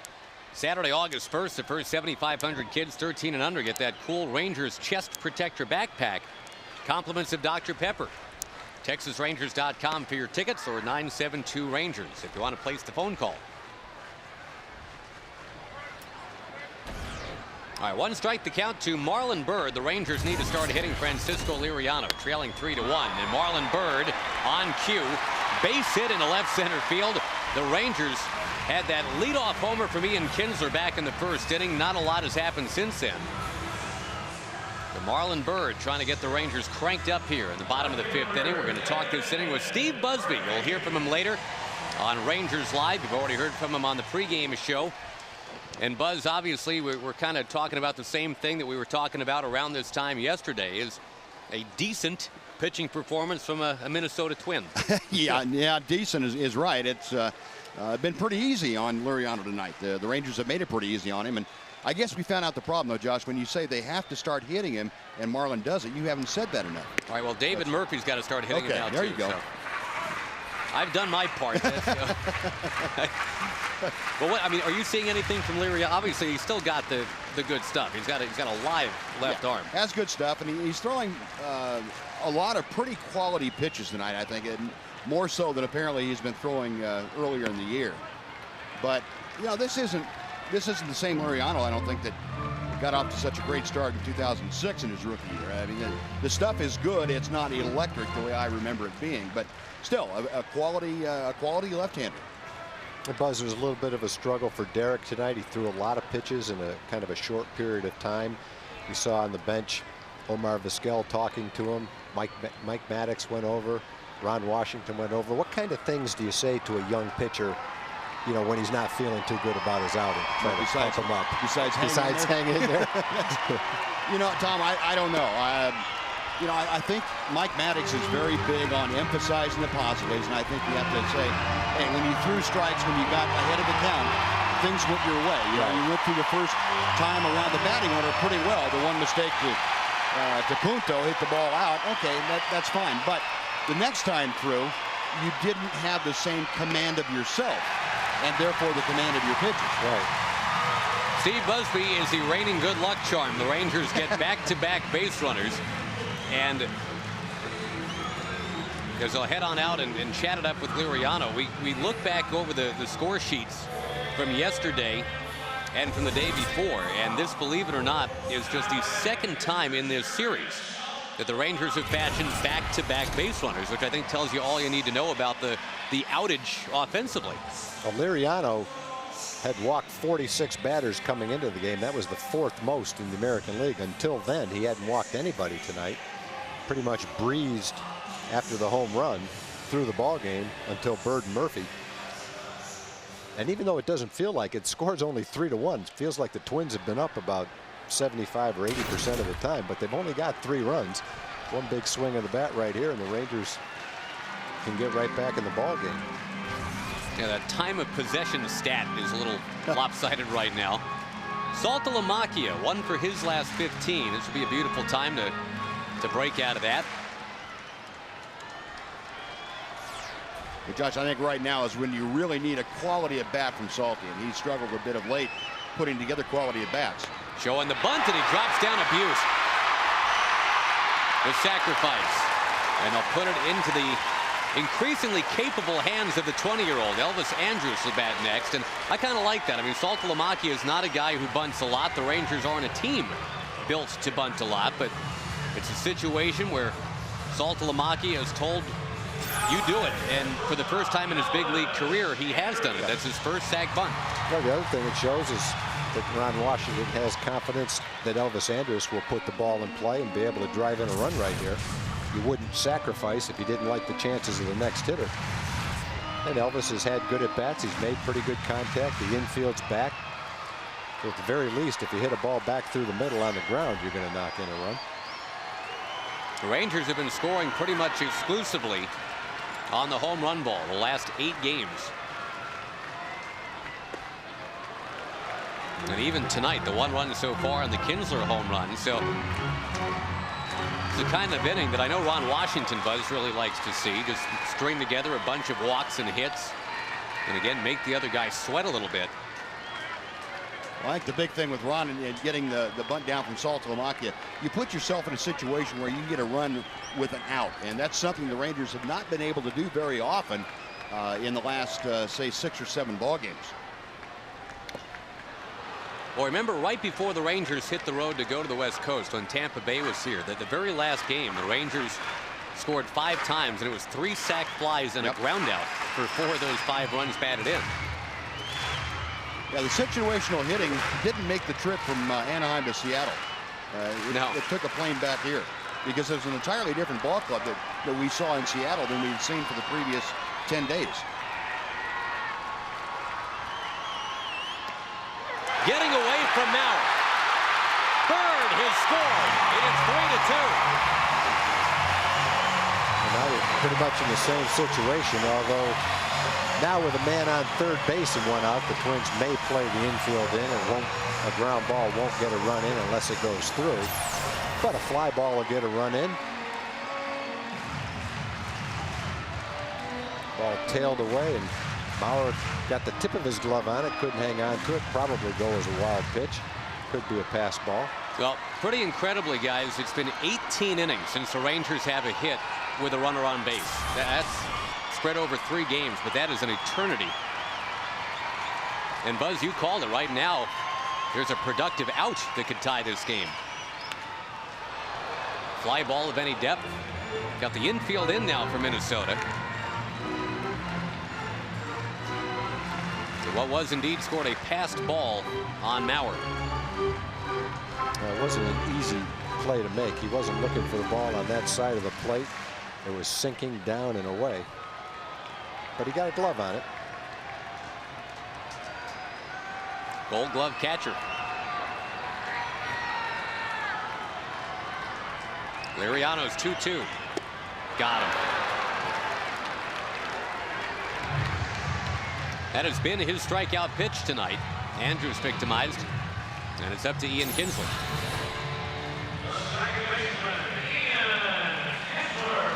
Well, Liriano finishes with that big leg kick. That's a pretty impressive pitch right there.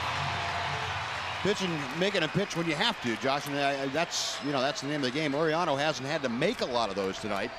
First time he's really been in that situation, following up with the pass ball and making a quality pitch for the strikeout.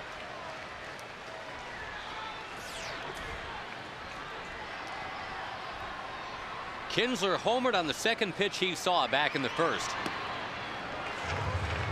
Looked a little something like this.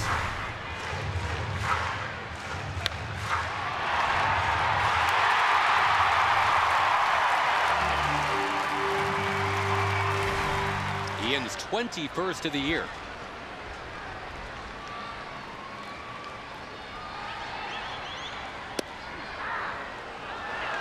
Inside corner, says Gary Cederstrom, 1-1.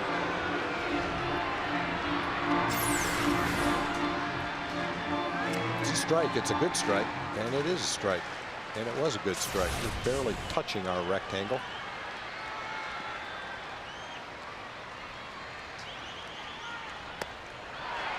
Rip and a miss. Kinsler struck out in the 3rd inning. Saw change-ups and sliders mostly.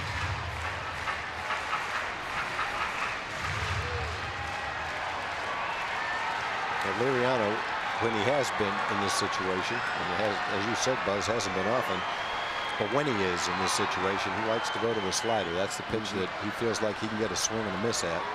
He's got a decent fastball, but the slider is his best pitch. That one seemed to cross up Maurer a little bit, but he was able to knock it down. Well, and that's the pitch that certainly made Liriano the talk of the town in 2006. Yeah. Everybody was raving about that slider. Yeah, that was a slider that would lock up any hitter, right-hander or left-hander. Plus, he had an extra couple of miles an hour on that fastball to go along with it. I think he did.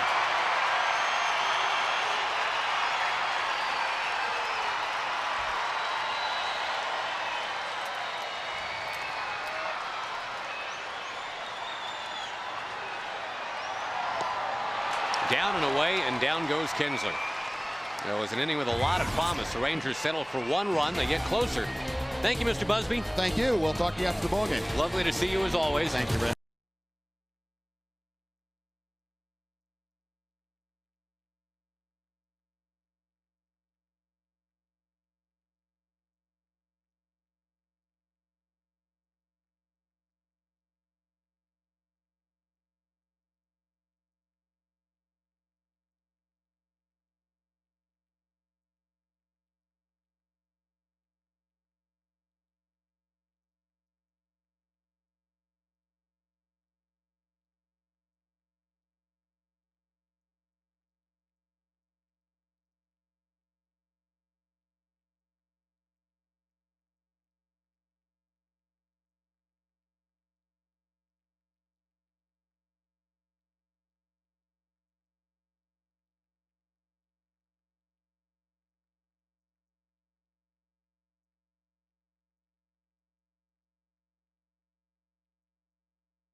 Insurance. It's not just how you're covered, it's how you're treated. For more information, visit AmikaTexas.com. The Rangers have crept back to within 3-2, trying to avoid getting swept by these Minnesota Twins. The Rangers have lost 4 straight games in 5 out of 6, while the Angels and Seattle have stayed hot. Delman Young, who has a Vlad Guerrero kind of thing when it comes to a first pitch offering. Loves swinging at that first one. This time offers against Doug Mathis. And boy, what a nice job Doug Mathis did last inning, huh? Delman Young has kind of been relegated to a platoon position, playing against left-handed pitching. Jason Kubel's playing so well, hitting .350 against right-handed pitchers. Delman has struggled a little bit this year. Only 9 extra base hits. Still young, still a lot of baseball to be played in his career, but right now he's playing only against left-handed pitching. Marlon Byrd runs it down, 1 down in the top of the 6th as we say hello to Emily Jones. Guys, it is the top of the 6th, which means it is time to talk Twitter. And we've been talking a lot in the last couple of days about the batting stance guy and all the different things he can do. A very versatile guy. And in the pregame show, we talked to you, or we showed you rather, the mystery batting stance. We want you to guess who this batting stance is, who it belongs to, rather. And just go to twitter.com, become a follower of ours on FS Southwest. Also, don't forget you can check us out on Facebook. Our page is Fox Sports Southwest. Guys, got any guesses? Well, we got guesses, but I don't want to influence your people that are calling in. And post-game show, Rangers Live after the game, we'll reveal the answer. Right. Yeah, we try to kind of leave it cloaked in mystery. Those are the orders that we're under. Kind of like not revealing the Aflac trivia question until it's time. We will sell no wine before it's time. We will do no reveal either. Gomez, a big hack, sends it back to the net. I want to thank Shirley Coast, our cookie lady, for the delicious butterscotch brownies she sent up today. Thank you very much, Shirley. And Cal Coast, hope you're feeling great.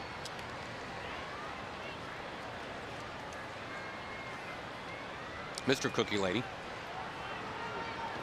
Check swing. It is 1-2 now to Gomez.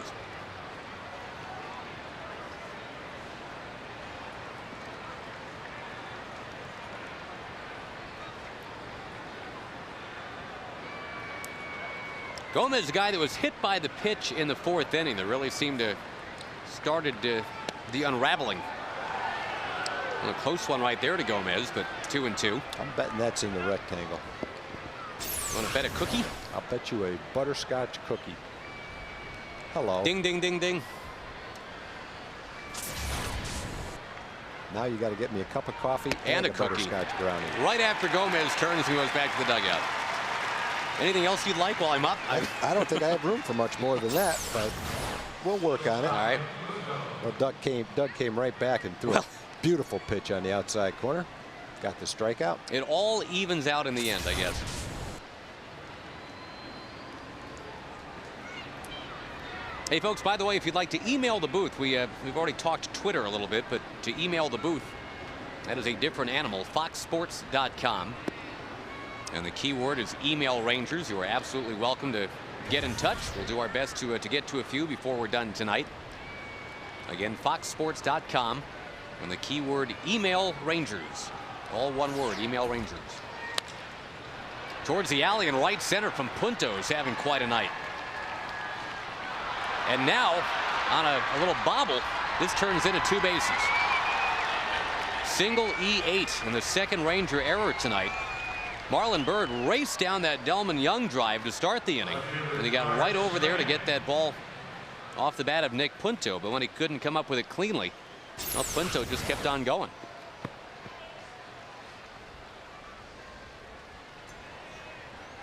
That is the first 3-hit game since May for Nick Punto.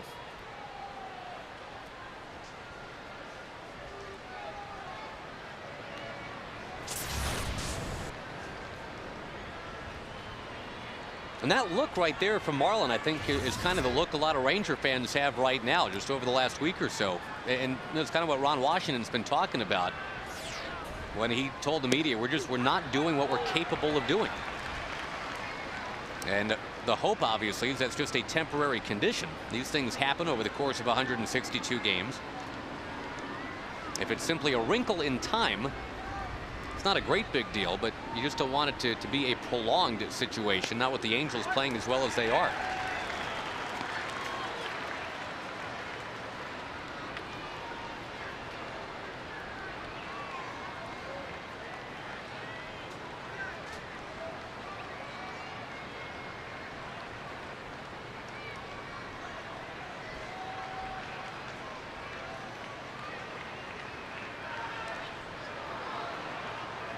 Little bit of contact there from Span on a check swing. With Span's style of hitting, where he hits from a dead stop, Paul Molitor hit like that as well from the right side. It almost looks like he's going to take the pitch because he hasn't done anything to start his swing, and then from the dead stop, he has a quick bat. There's nothing wrong with that style. It's a very tough style for most hitters to use, but it works for him.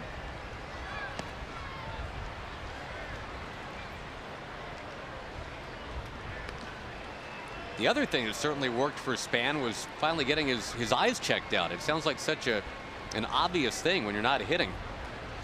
But he had the LASIK surgery. And last year he finally had that breakout year the Twins were waiting for. You get 94-mile-an-hour fastballs coming at you. The very least you can do is optimize your vision.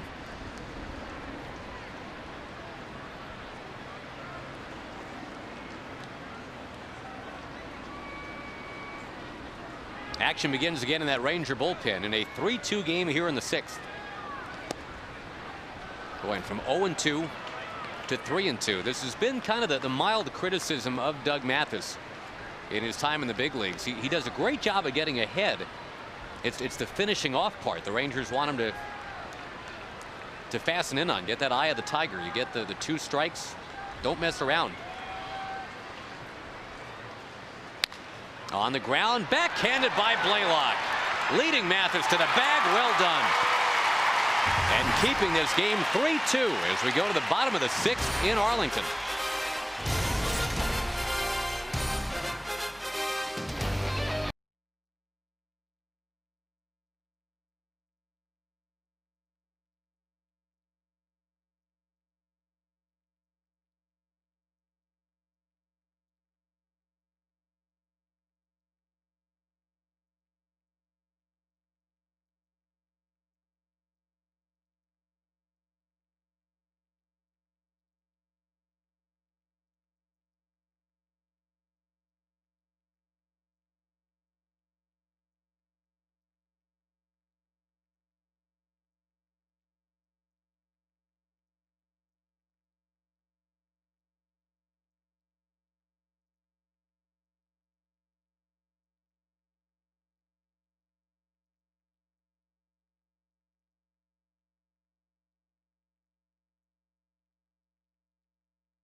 Slam inning. It is brought to you by Sonic, and the jackpot is worth $300 plus tickets to a Ranger game. We say happy birthday to that young Ranger fan and say good luck to Jorge Escandon from Dallas, the contestant in the Sonic Slam inning. If a Ranger hits the grand slam this inning, we're giving away $25,000.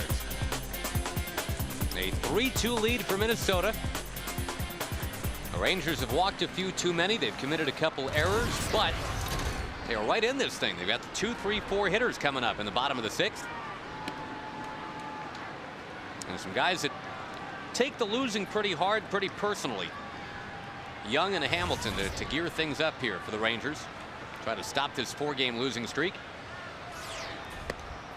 The Angels won their game today in 10 innings, 1-0 on a Bobby Abreu home run. Only the third hit of the entire afternoon for the Angels.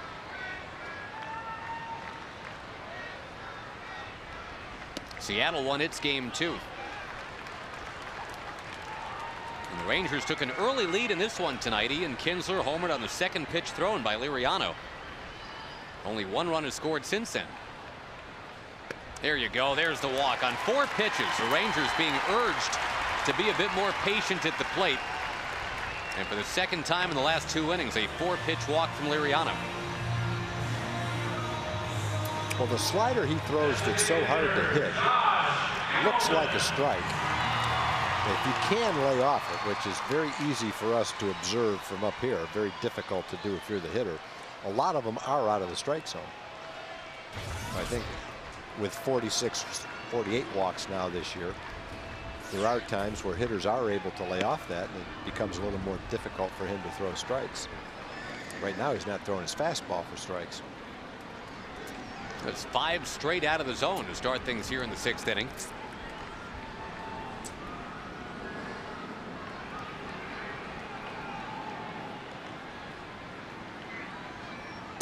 Six in a row, and Liriano kind of stumbling down off the mound. Now, we mentioned, Tag, that the Rangers have just that 1 run since the Kinsler homer. They thought they had another one. Andrew Jones originally was told he had a home run, but then the umpires went and looked at it and reversed it. Yeah, Andrew was one guy, though, that didn't think he had a home run. He knew that ball was foul. He was going back into the batter's box until the third base umpire, Brian Honora, called it a home run. And then he never took his helmet off in the dugout, right. So he was pretty sure what was going to happen. Looked like Bobby Keppel about to get up in that Minnesota bullpen. He was terrific on Friday night. Hamilton curls it to left field. It's a long run for Denard Span, and he's got it. Unable to dunk it in there is Hamilton, and now it is Andrew Jones coming up. A nice play by Span. You've got to play Josh fairly deep in the outfield. That ball was sliced, not a high fly, more of a line drive right down the line, and he was able to get there. Once he got there, it was a pretty simple catch.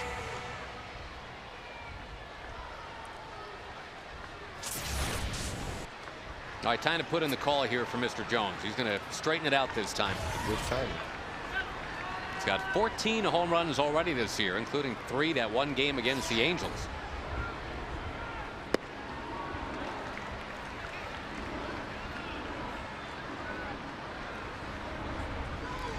Almost half of Andrew's hits as a Ranger have left the yard. He's got more home runs than singles.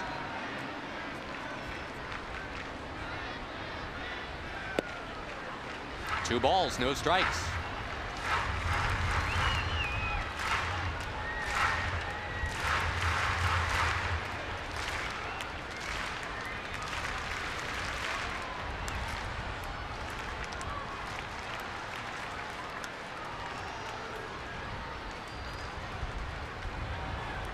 Three and oh, the count. Michael Young, the base runner. On the anniversary of Michael Young's acquisition, July 19th of the year 2000 is when the Rangers acquired Michael Young. The Esteban Loaiza deal. What should be, well, not a national holiday, but a local holiday.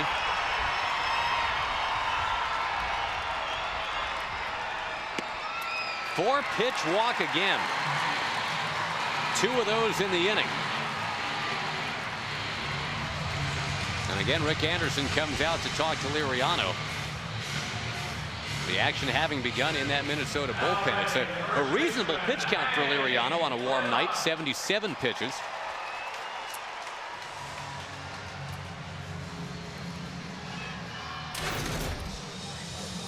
And just finish up on Michael Young, Tag, the July 19th, 2000 date. Esteban Loaiza to Toronto for Darwin Cubian and Michael Young. And Toronto made that trade for Loaiza because they decided they could no longer stick at that point with a struggling 23-year-old starter by the name of Roy Halladay. Halladay's ERA at the time of that trade was 10.9. And the Blue Jays thought they were in the mix that year. They wanted a veteran starter. They locked in on Loaiza, especially after he had thrown a 3-hit 1-0 shutout against the Blue Jays as a Ranger just a couple summers before. And Michael Young was the guy that the Rangers grabbed when offered a middle infielder of AA, single A, or AAA variety. They had their choice of 5 guys. They chose Michael Young. Strike to Blaylock.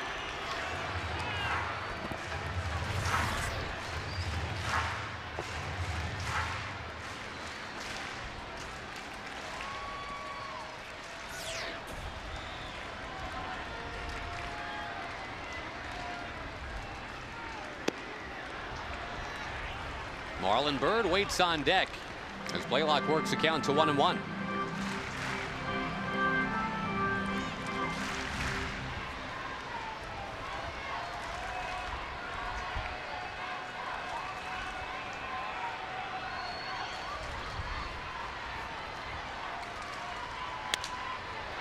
Jammed him, and this ball is going to short hop. Look at this double play. 1 and 2. That's unbelievable. There's nothing you can do about it because it looked like he was going to catch it. If you run and he catches it, you're going to get doubled off anyway. Just one of those plays that there was no way to defense that as an offensive team. Amazing. It has now been 19 innings since the Rangers have it.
Southwest Airlines. Go to southwest.com, grab your bag, it's on. And by Corona, official sponsor of the timeout. Eddie Guardado is about to take over on the mound for the Rangers, a 3-2 game in the 7th. And the last look at that weird double play that Blaylock hit into. It's a little blooper that if you're a base runner, you can't tell whether Punto's going to catch that or not. So you can't run. If you run and he catches that ball, you're going to get doubled off. So you have to wait. He short hops the ball and then has an easy double play. Tags one, steps on second for the other. You know, someone might ask why that's not an infield fly. An infield fly has to be high enough so that the infielder is camped underneath it, about to make an easy catch. And then the umpire signals that it's an infield fly. The batter's automatically out. Now, if the guy misses it, you can advance, but you do so at your own risk. And the infielder can actually be in the outfield and still have it called an infield fly. But that ball was more like a semi-line drive, I guess, was not high enough. He obviously wasn't underneath it. So that's just ruled a ground ball, basically. And with any luck, that ball doesn't skip and hit Punto in the forehead. It skips and goes over Punto's head, and then you got the bases loaded for Byrd. Well, the Rangers aren't exactly cornering the market on luck these last few games. You can look back to a game in Detroit where a ball was hit like that. Curtis Granderson, as a matter of fact, hit it off C.J. Wilson to Elvis, and Elvis ran in, tried to make the same play. It had a lot of spin on it. It kicked off, rolled away from him, and everybody was safe. So it was a similar kind of play. Could have happened, didn't. Punto was able to smother it and make the play. Weird way to end an inning, though. Fly ball from Casilla drifting out towards center. One man out. Joe Mauer coming up. We go to Jim Knox. Another recipient of the Johnny Oates Scholarship right here is Brad Ballard. He works as a groundskeeper here at the ballpark. And Josh and Tom, you may recognize him. He's the one that asked Tom to the prom last year. But anyway, got the scholarship. Where are you going? University of North Texas. All right, what's your major? Radio, TV, broadcasting. Aspirations? Hopefully one day to work alongside Tom Grieve, do a little play-by-play. All right, there we go. Okay, why don't you throw it back? A future broadcaster yourself, throw it back to Josh. All right, thanks, Jim. Well, it's a beautiful night here at the ballpark. The field looks great, and I just want to toss it back up to Josh and future play-by-play partner Tom Grieve. Save me some of those brownies for later. Yeah, there we go. Very nice, Brad. Very nice. Congratulations. We'll see you in a few years. See you up here soon. And remember, Brad, you've got to get coffee. And what else was I supposed to get you? We've got some brownies. Brownie, that's right. Mauer to Murphy for the second time tonight. Good job by the bullpen so far. 2 good innings from Doug Mathis. 1 hit, couple of strikeouts. Not 2 quick outs by Eddie. Former Minnesota Twin closer Darren O'Day getting ready for the Rangers as well. And you saw Bobby Keppel at the ready for Minnesota earlier.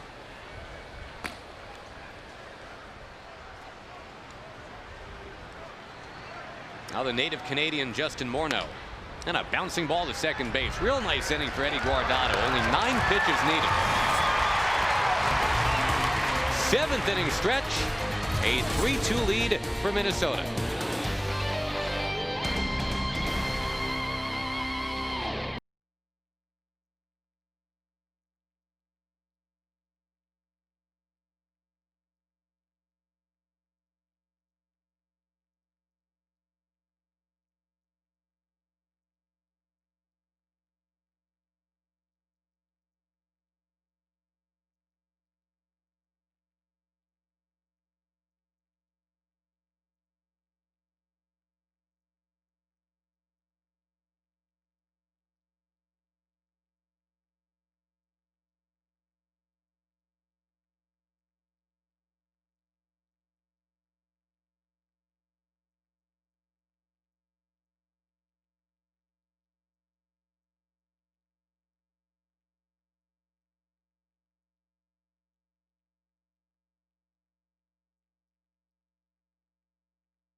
Time to bring you up to speed with the AT&T Rapid Rewind.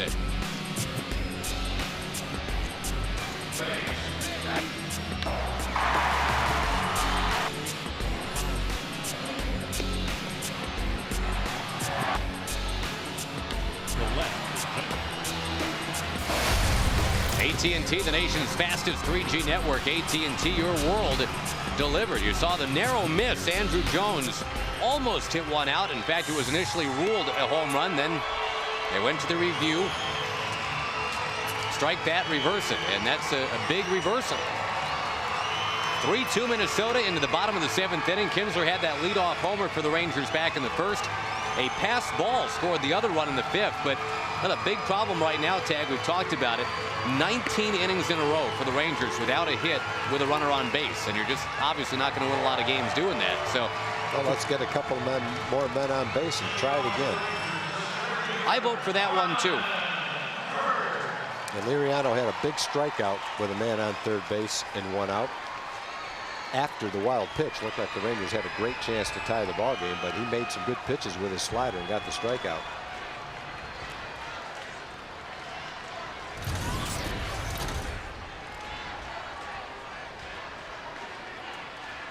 Minnesota going for the sweep.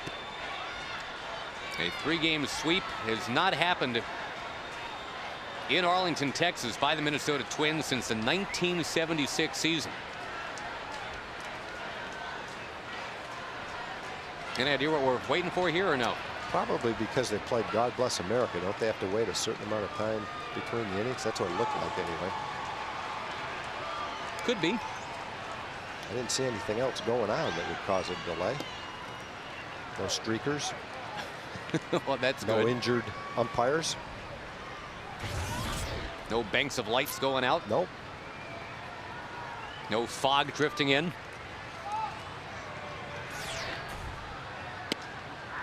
Ball and a strike to Marlon Byrd. These Minnesota Twins trying to get to 48 and 44. And if not for the Yankees, the Twins would be in a lot better shape in the AL Central. The Twins were swept at home by the Yankees and in New York. They ended up 0-7 against the Pinstripes, and that obviously is a bit of a problem. Well, they returned the favor, though, because they just swept Detroit, too, so that helped out the Twins. The Tigers lost to the Yankees today. A couple of low-scoring games. Byrd yanks one foul hard into the crowd. Oh, I hope that didn't hit anybody. Screaming line drive off the bat of Marlin. Yeah, that Tigers-Yankees game today was Jabba Chamberlain going to 5-2, backed by A-Rod and Mark Teixeira. They each had home runs.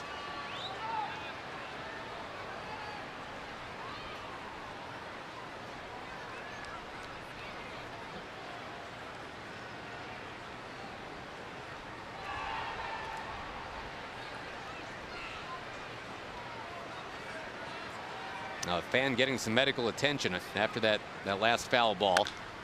Marlin on the next one, base hit, left field.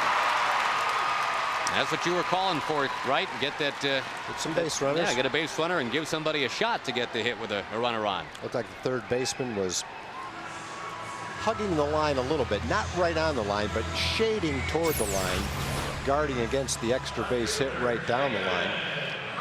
And Marlin was able to run that ground ball right by him.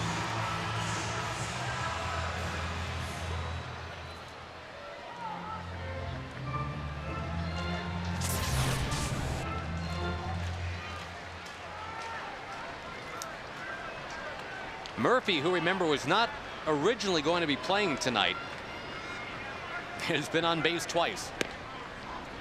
He and Byrd are the only Rangers who can say that tonight. Been on base twice. Nelson Cruz with that ring finger injury, being held out as a precaution tonight.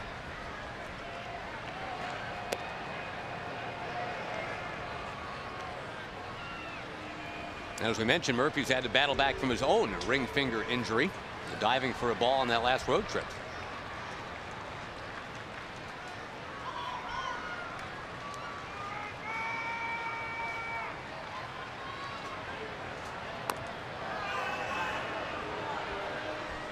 The Angels won today. The Mariners won today. So the Rangers, even before they took the field, knowing they would have to come up with a way to beat Minnesota to keep pace. The Angels just keep finding ways without Vlad Guerrero, without Torrey Hunter. Inside corner to Murphy, 1-1. Well, 9 shutout innings by John Lackey sure helped today.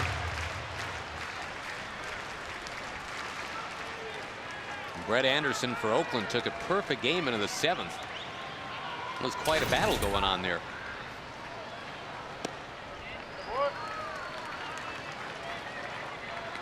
Well, Murphy coaxed a walk his last time.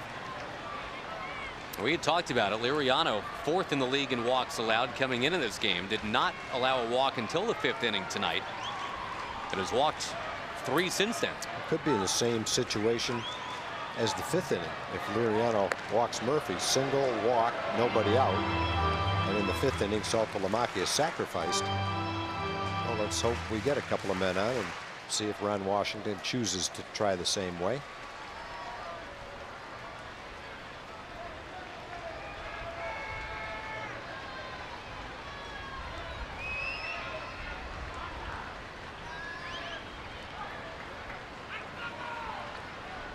Right now, only 4 hits for the Rangers all night. 2 from Marlon Byrd, 1 from Murphy, and the home run from Kinsler.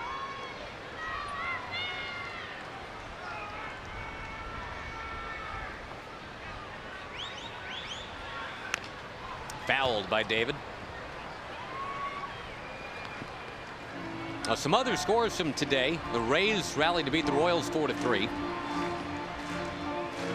Orioles over the White Sox 10-2. Well, the White Sox, the Twins, and the Tigers looking like a 3-team race in the Central.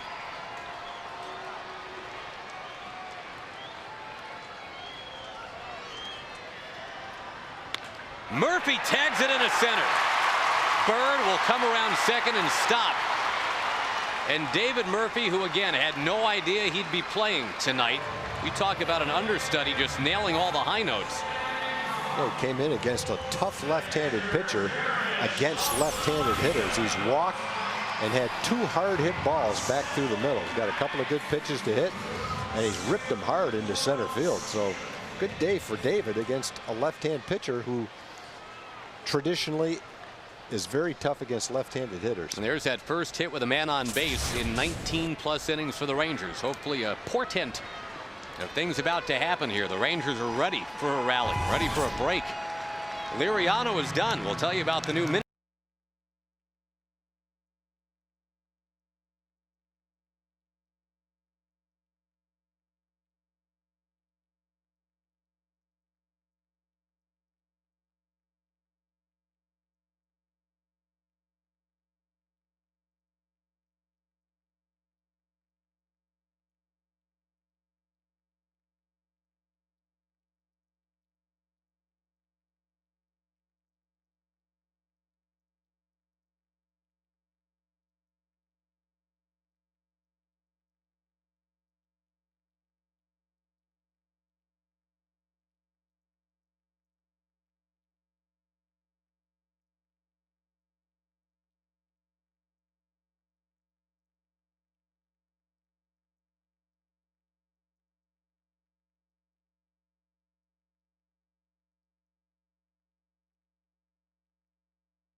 The Rangers finally started getting to Francisco Liriano the last couple of innings. They could not score against him last inning, but they had a couple of base runners. Already 2 base runners here in the bottom of the 7th, and now it's all about getting them around and in.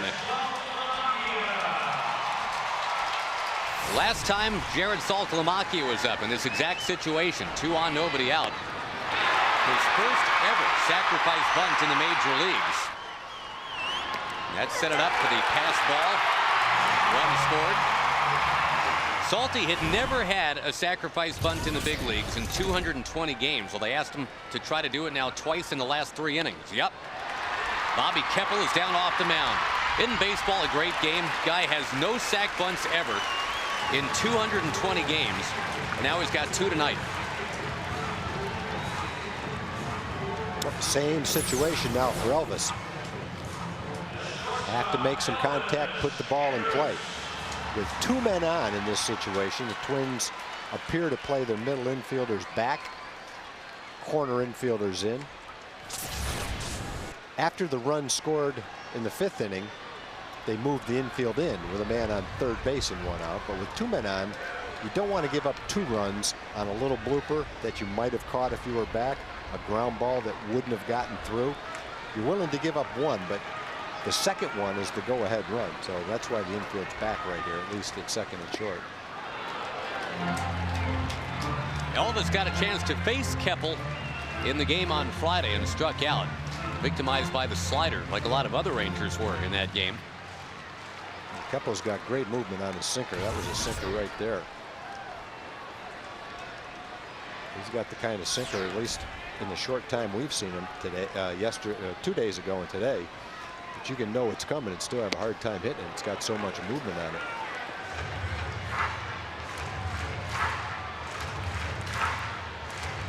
Bobby Keppel started the year in AAA and pitched well enough to earn the promotion. He's pitched even better up here than he did down there. Has yet to give up a home run.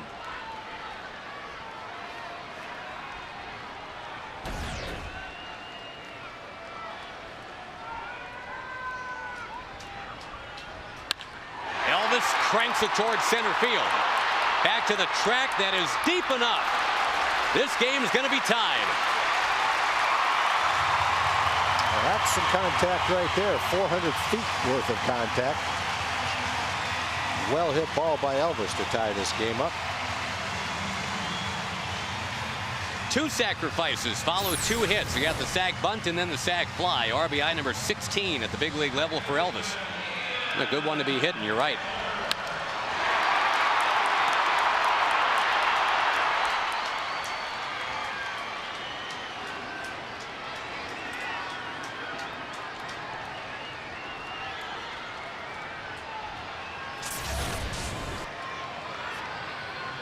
Murphy now at third, and that could be key.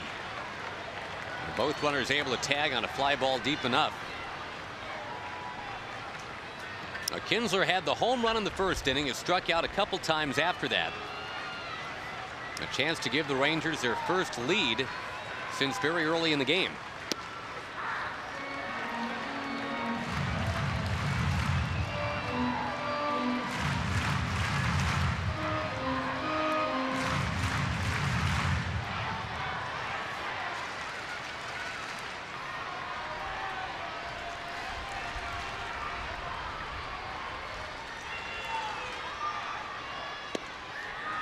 That's a good take right there. Again, Ian as a leadoff man. And even, I mean, really wherever he's hitting in the order, it's obviously a good idea to wait for your pitch. But that leadoff hitter, you are expected to just get on base.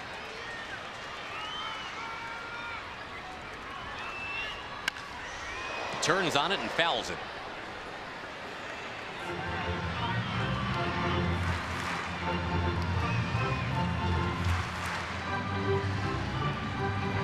Former UT Longhorn Ron Gardenhire has his team playing some very strong baseball of late. The Rangers have tied the Twins tonight now, 3-3 in the 7th.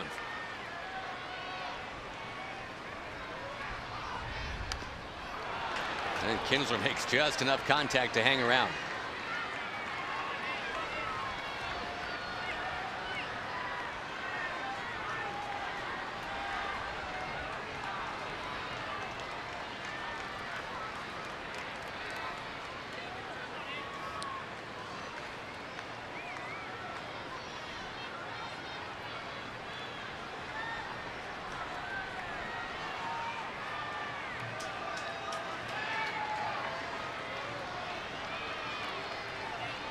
Murphy, the go-ahead man, takes the lead from third.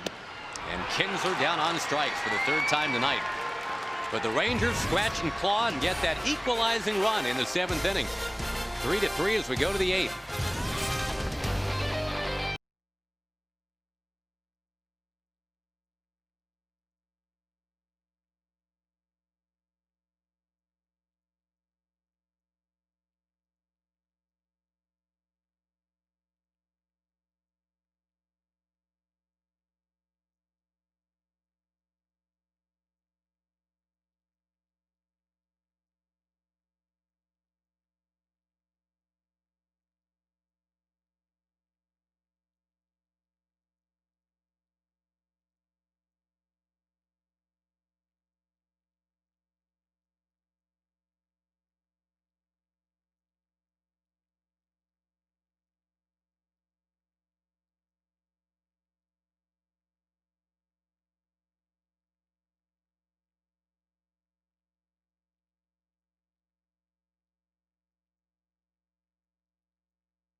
Tonight's Ranger game on Fox Sports Southwest is being presented by Amica Insurance. It's not just how you're covered, it's how you're treated. For more information, visit amicatexas.com. 27,000 plus watching the Rangers and the Twins tonight. Josh Lewin, Tom Grieve with you. The Rangers and the Twins now tied, and Darren O'Day, who has been the find of the year for the Rangers at opponent's batting average around 200, the ERA 1.86. He enters a 3-3 game in the 8th inning, slings in a strike to Kadire.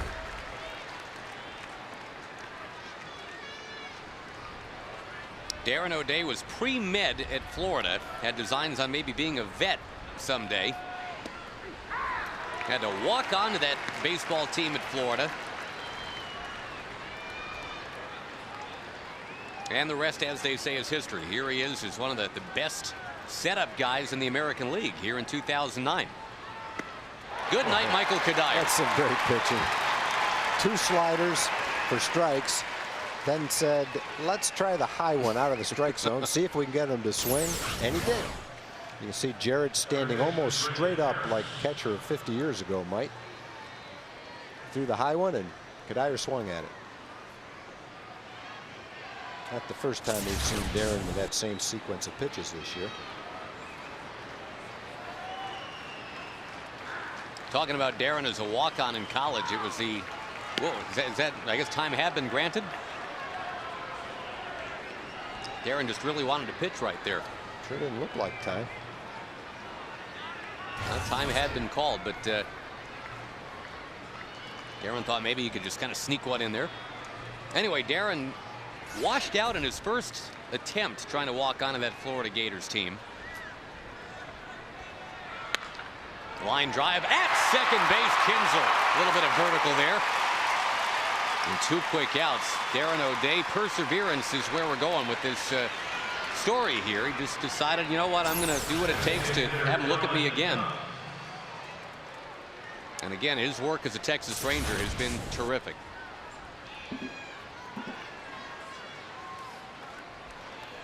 Delman Young, who often swings right away. Let's see if indeed Darren O'Day can induce him to do that here. Just don't throw him a strike. Oh, wow, he took it. He took one. Don't throw him that one again. Throw him the slider outside. 6 walks, 60 strikeouts.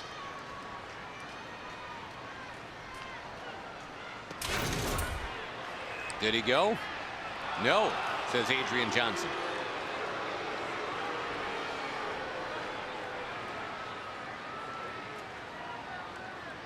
The Rangers will have 2, 3, 4 in the order coming up in the bottom of the 8th.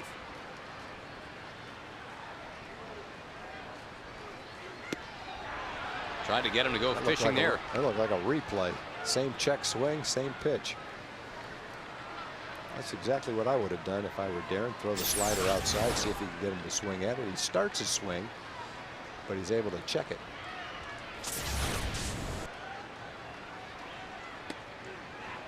And again, couldn't get him to take the bait. So a tough guy to walk suddenly has turned patient.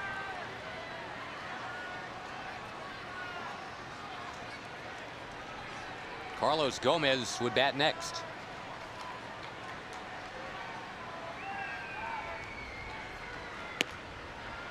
They light off 4 straight for only his 7th walk all year. The go-ahead man is on.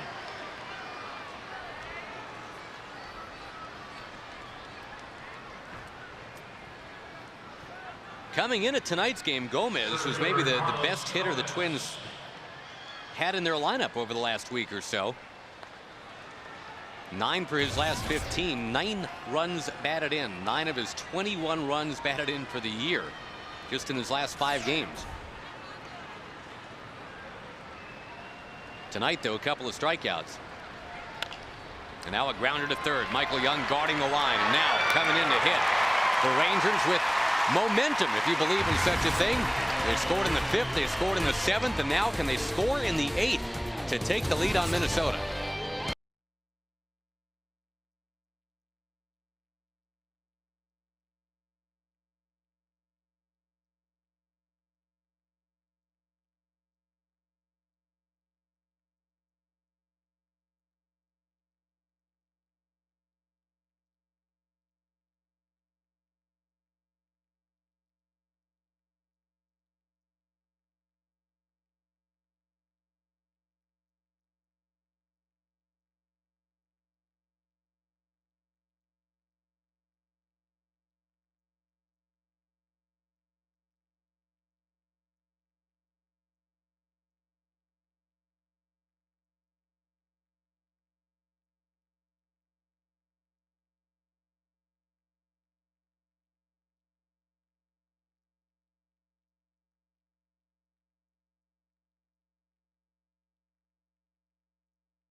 tomorrow against his former Braves buddy, Kevin Millwood.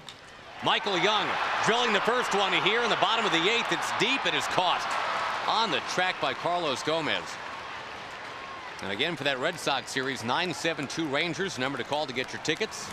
Or go online at TexasRangers.com. Boy, Michael Young just gave one a ride against Bobby Keppel. See if Josh Hamilton can do the same thing, +1. A couple well-hit balls to center in the last 3 batters. Elvis did his with a man on third base and one out to get a sacrifice fly. Michael hit almost the same ball. Boy, and Josh swings at the first pitch, too. 2 pitches, 2 outs here in the bottom of the 8th.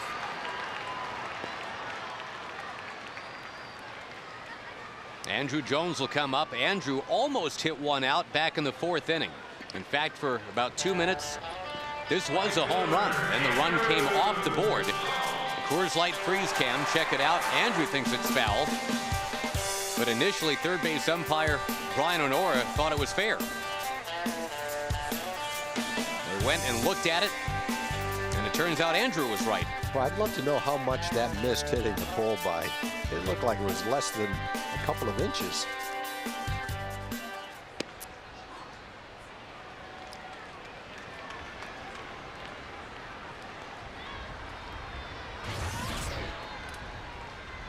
The Rangers still don't have a hit with a runner in scoring position tonight. But they do have the home run from Kinsler. They scored on a pass ball in the 5th. Got the sac fly from Andrews in the 7th. What's crazy is in the last 5 games now, Tag, the Rangers have 2 hits with a runner in scoring position. It's obviously tough to win games that way.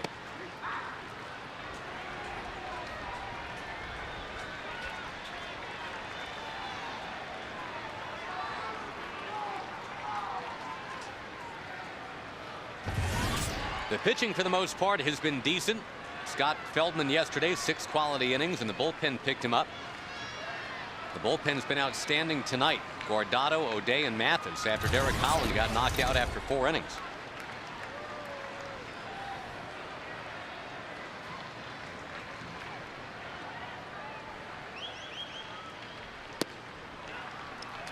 Down and outside, Blaylock on deck.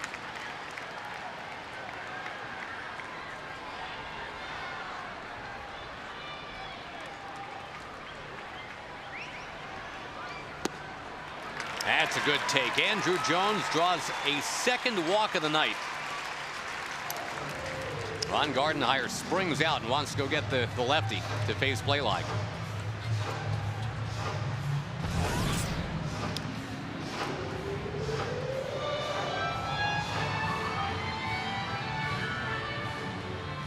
In a 3-3 game in the 8th inning, Maharis is summoned. We'll come back and show you his numbers and see what Blaylock can do back in just a bit on Fox Sports Southwest.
Yeah, Josh, the question is not will the Rangers win, but how? Will it be a walk-off or will they do it in this inning? Okay, I'm streaming this optimism, filling the Rangers live set with optimism.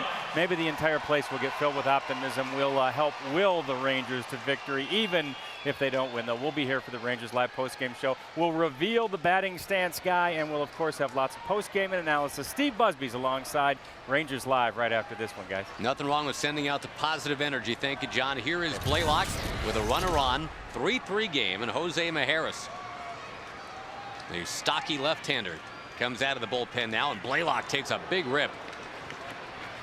Blaylock has not walked all year against a lefty, Tag. He has been up 72 times, and he goes up there swinging. Well, that was a good one to swing at right there. A high strike right in the middle of the strike zone. If you're going to drive a ball, that's a pretty good one to drive. He had a great swing at it.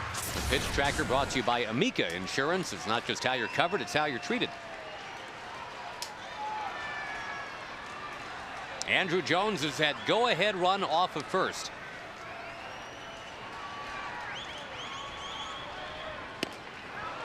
Two big rips from Blaylock.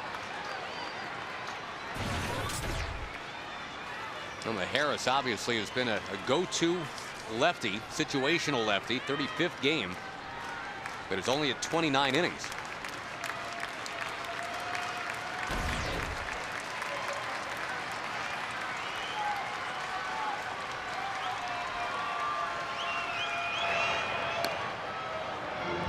Rangers led the game 1-0, and then trailed 3-1 for a while.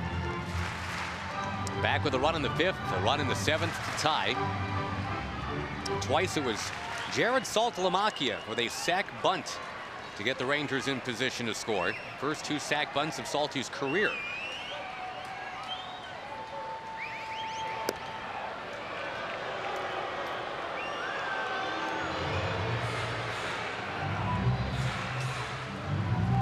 The Rangers, as of right now, 3.5 back in the AL West. It's as far back as they've been since May the 1st.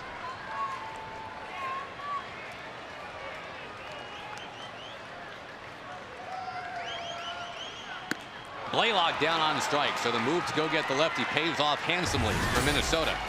We go to the 9th, still tied.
Flip sliding away here. This is a little wrinkle that they will navigate past. You check the Jack-in-the-Box standings in the AL West. Right now the Rangers 3.5 back. A win here tonight, well, they'd be 3 back again. Seattle hangs in there at 4 back, fresh off a sweep against the Cleveland Indians.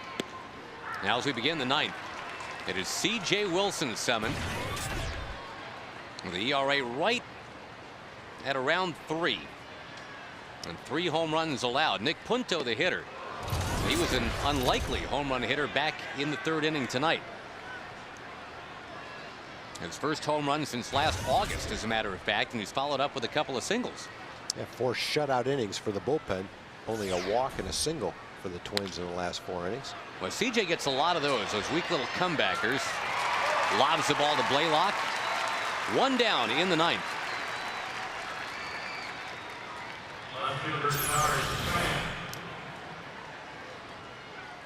With an 8-man bullpen right now, kind of tough to get everybody work.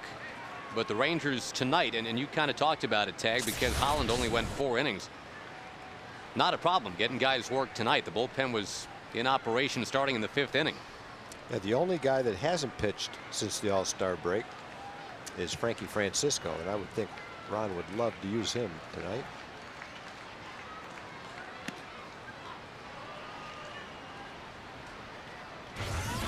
There will be nothing to save going forward. No, but he could get a win if the Rangers have a walk-off.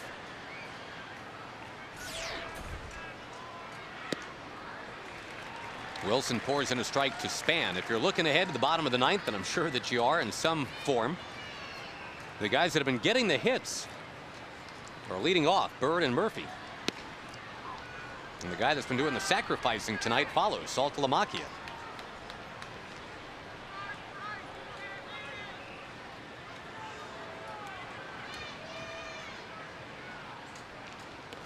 Span with a bunt.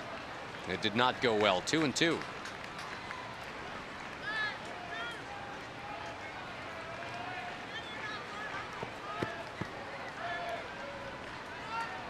I would think nothing would get the Rangers going again psychologically like a walk-off. A chance to dogpile at home plate and feel good about themselves again. But first things first, they got to hold down the Twins in the top of the 9th, and this is a guy here, Denard Span. If he reaches, he may well be looking to run. He does not reach. He is down on strikes. Pretty good fastball. He threw a curveball away, and then a fastball up and in. Span turns around to the umpire and said, "Was that a strike if I didn't swing at it?" Not sure what the umpire said. It was a borderline pitch, but he definitely did make contact with it.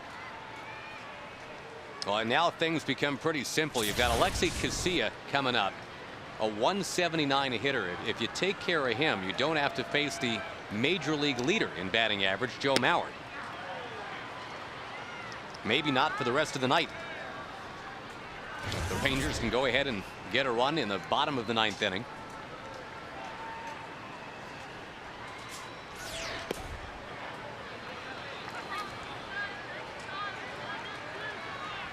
That's a pretty good goal right now, to have Joe Mauer bat next against the Rangers on August 17th. So next time the Twins come in.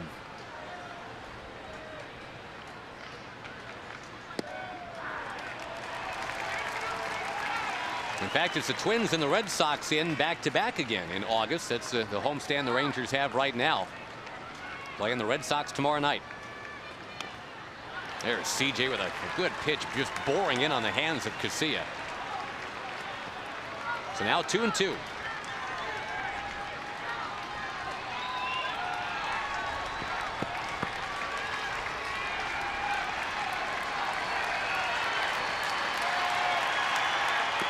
Did he go? Yes, he did. C.J. Wilson struck him out, and now here come the Rangers. Bottom of the 9th.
Texas Ranger Baseball brought to you by Southwest Airlines. Go to southwest.com, grab your bag, it's on.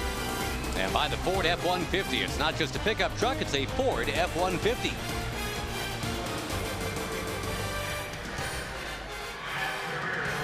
Now, the Rangers have already rallied from down 3-1 to tie this thing 3-3. They have been held to 5 hits tonight, and nothing's been easy in this entire series.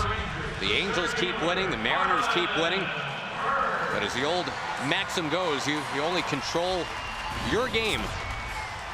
And the Rangers have to get to Matt Guerrero right here if they hope to win it in the bottom of the 9th. This is a guy who is 4-0 with an ERA of 2.40, but he has given up 5 home runs. He's going to face Marlon Byrd, who is 2 for 3.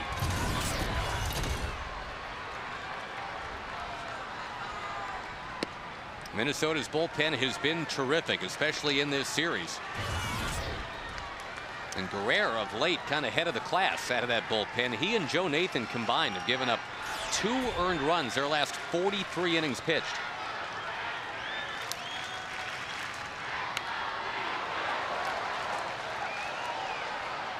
Marlon, I believe in the first game, had a bat in the 8th inning against Guerrero with a man on and a 2-run game, and just missed one. Skied it way up in the air to left field. They had a good at bat against him. See if he can square one up 1-1. Ground ball instead to short. And Marlon is out number 1.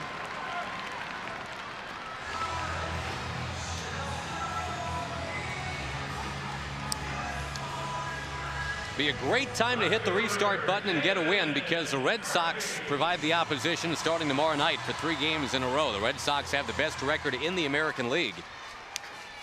Got cooled off a bit in Toronto, but they're on their way here with John Smoltz set to pitch against the Rangers tomorrow. And his former golfing buddy, former rotation mate in Atlanta, Kevin Millwood, matching up against Smoltz tomorrow. Still kind of weird to think of Smoltz as anything but an Atlanta Brave, but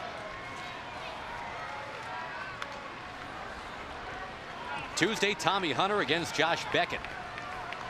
And Wednesday, it's Padilla and Tim Wakefield. Made his first All-Star game as a 40-something.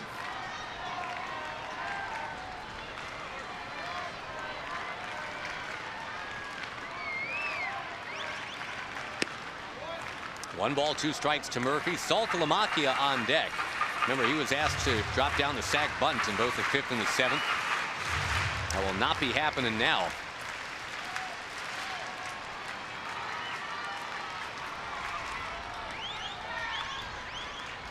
Murphy pegs it into right field. On his way to second base. The winning run. And Saltalamacchia coming up. Well, 4 good at-bats for David tonight. He's hit 3 ropes, 2 up the middle, and that one down the line. He's also had a walk. He's been on base all 4 times, and he could be the winning run. Off-speed pitch, down and in. And he got the good part of the bat on it, ripped it down into the corner.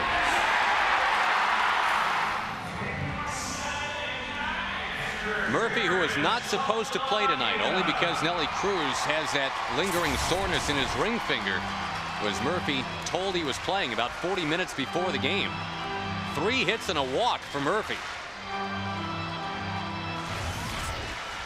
And the first 2 sacrifices of Saltalamacchia's big league career were tonight. Now he's got a chance to swing the bat and be a hero.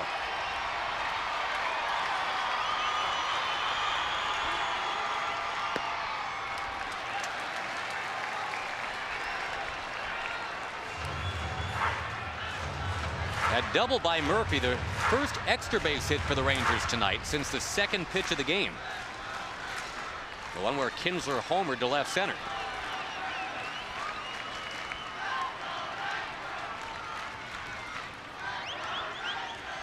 Saltalamacchia chops it behind the bag. And he's out, but Murphy moves to 3rd. Now, Elvis Andrus.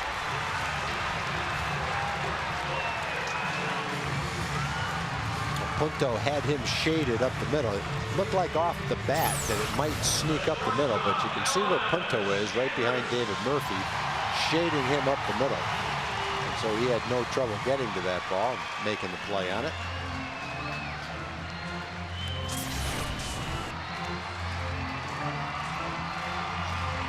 Pressure a little bit now to the catcher, Joe Mauer. Anything in the dirt, he's got to smother. Otherwise, Murphy races in, and that's it.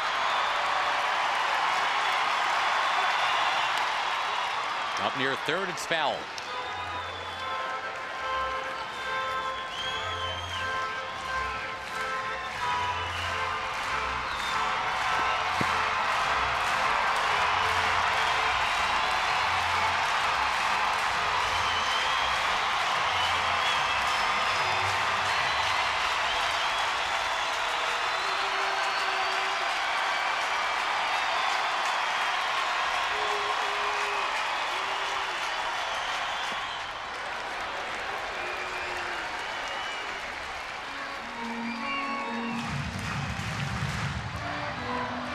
If Elvis is the hero, that traditional post-game beer shower, he's not allowed to actually drink what's being poured on him. He's only 20. The youngest position player in the majors with a chance to win the game right here.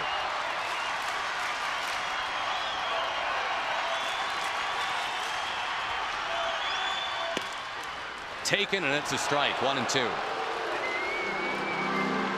That was a count on which Murphy had the double, though.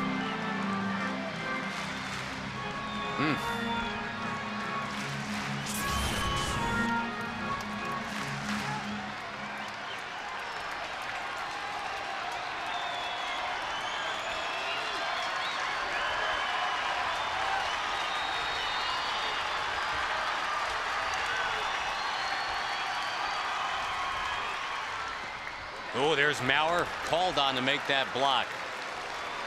That would have been the 4th wild pitch of the year by Guerrero, and it would have been the ball game.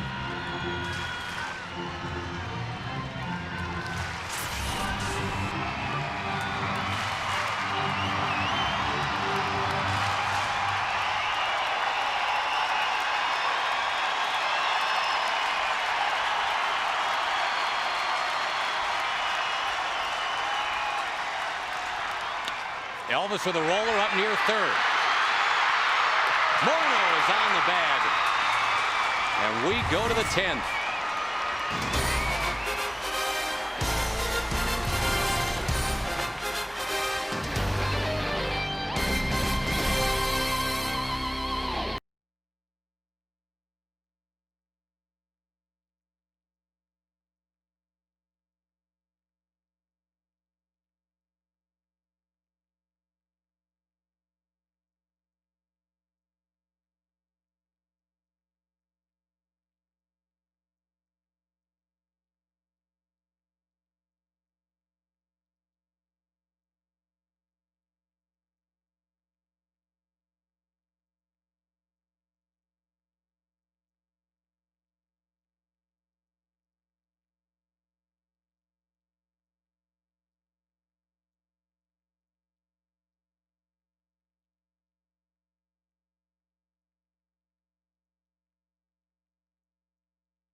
To the U.S. Armed Forces, serving in 177 countries and aboard ships at sea.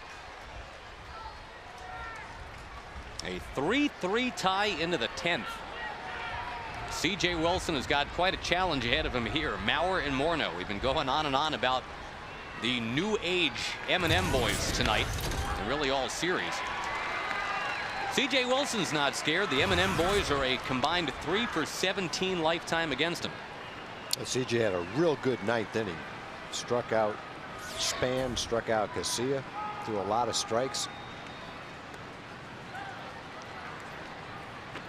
Going to open up 1-1 with Mauer. And the Rangers have really kept Mauer down tonight, 0 for 4. In fact, it hasn't been much of a series for Joe Mauer, all things considered.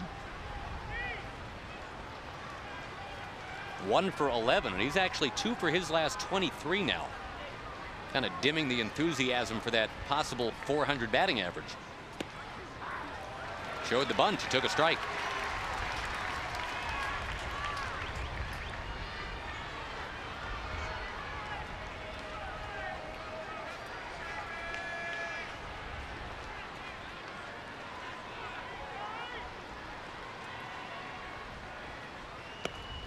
C.J. Wilson struck him out. That's some very good stuff that C.J.'s throwing tonight. Dropped down from 3/4 this time with a 94-mile-an-hour fastball in the inside corner. Guy that makes good contact. Threw a ball by him right there. Great pitch. C.J. has struck out 3 straight. And the other one was a little tapper back to the mound by Punto. Wasn't a whole lot much better than a strikeout. He just roars one right in there to Morneau at 94.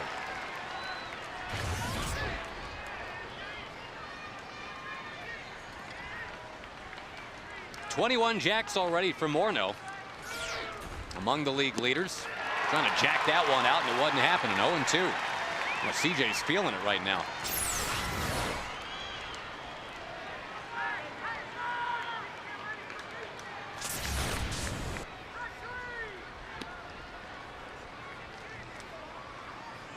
The Rangers will have the top of the order up in the bottom of the 10th. And trying to break this 4-game losing streak, trying to hang in there with the Angels, who just keep winning. The Angels got 3 hit today. In fact, it took them till the 10th inning to get their 3rd hit. That just happened to be a Bobby Abreu home run to win it 1-0. In the air, shallow left. Elvis on the run, he's got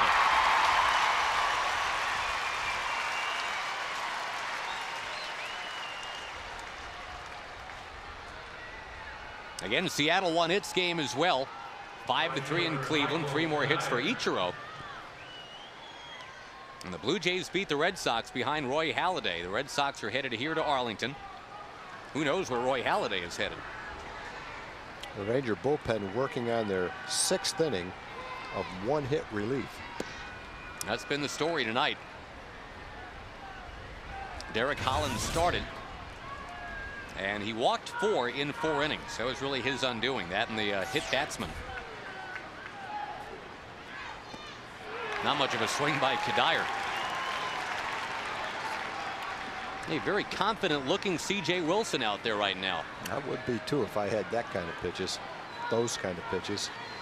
Mid-90s fastball, sinker, curveball. He can do a lot of, he can make the ball do a lot of things.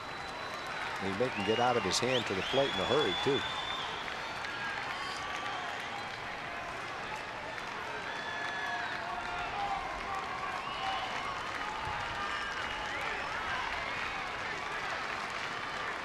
One-two to Kadire is up and outside. Kadire had some big hits yesterday, including a home run, but he's hitless tonight.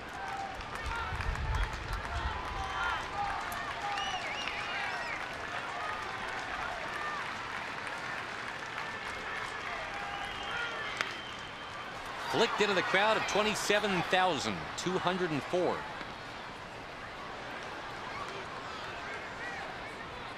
Very pleasant right now, sitting around watching this ball game at 87 degrees, a little breeze blowing.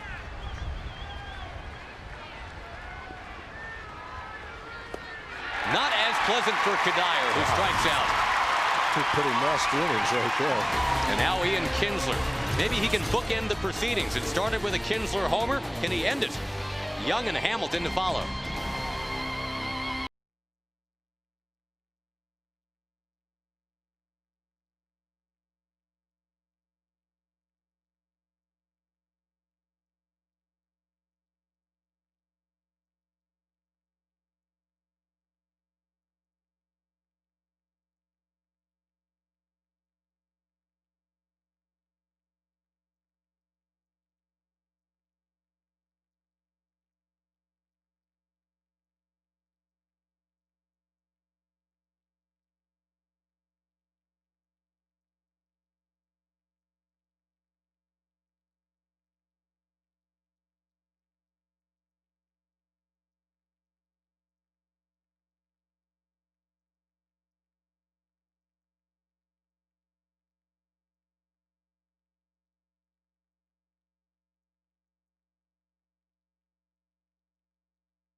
Looking for a little walk-off magic here in Arlington tonight. The Rangers trying to avoid the sweep at the hands of the Minnesota Twins, trying to stay within 3 games of first place. Ian Kinsler, who homered back in the first inning. It was on the second pitch of the entire ball game from Liriano, and out it went, his 21st of the year.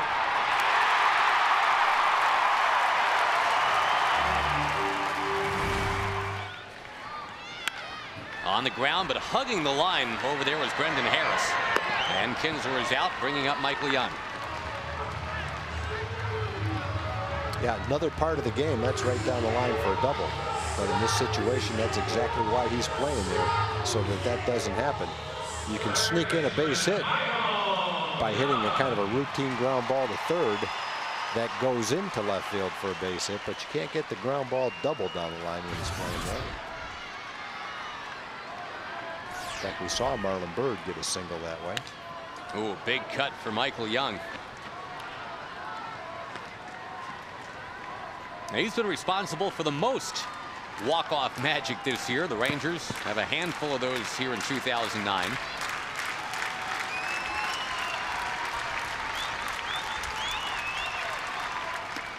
This is, as we mentioned already tonight, the 9-year anniversary of the Rangers having acquired Michael Young from Toronto.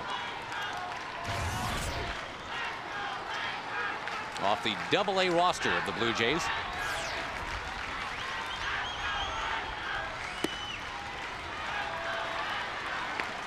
Michael was in Greenville, South Carolina for a game. His manager was Rocket Wheeler, who caught him before he got on the bus for the ballpark, told him to go back to Knoxville, pack his stuff, head to Tulsa, where the Rangers Double-A team was back then. On the ground, past the mound, base hit.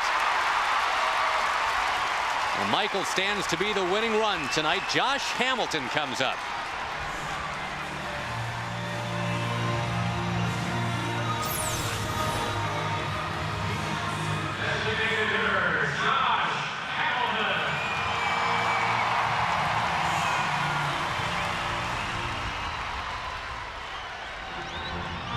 Rudy Jaramillo preaches to the guys, picture a little doorway.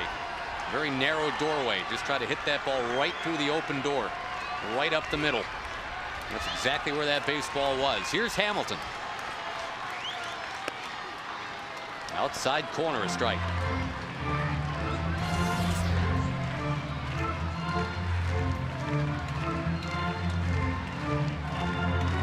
Josh being asked to be the difference maker down the stretch for the Rangers. Bring back that big bat that he had all of 2008.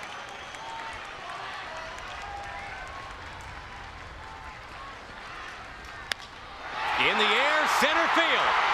To the track. Not enough. Well, the Rangers have hit probably 3 or 4 balls like that to the warning track in center field. Doesn't appear there's any wind tunnel tonight. The balls aren't getting up in a jet stream and flying out of here, that's for sure. If anything, it looks like the wind's knocking them down a little bit.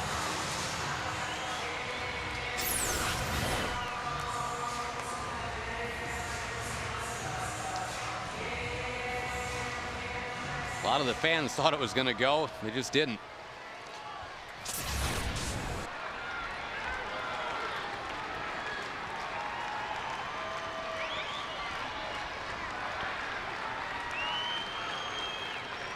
So now to Andrew Jones.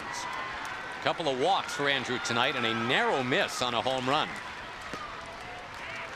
Again, a ball that was originally ruled a home run back in the 4th inning, but they went to the video replay and decided, correctly so, that the ball was just barely foul.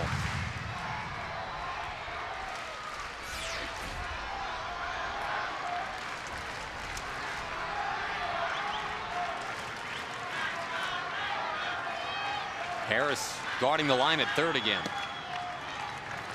Dustin Nippert has been throwing in the Ranger bullpen. Now, Frankie Francisco may be in the bullpen. I don't see him out there, though. And he would be the last Ranger out of that bullpen not to have gotten up tonight. Yeah, so it's been 4 days for the All-Star break. This is the 3rd day. It's been a week since Frankie's pitched. Jones cranks it left field. High, deep, Caught. Wow. Another warning track. And on we go to the 11th. Tied 3-3.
Tonight, the Rangers trying to avoid the sweep.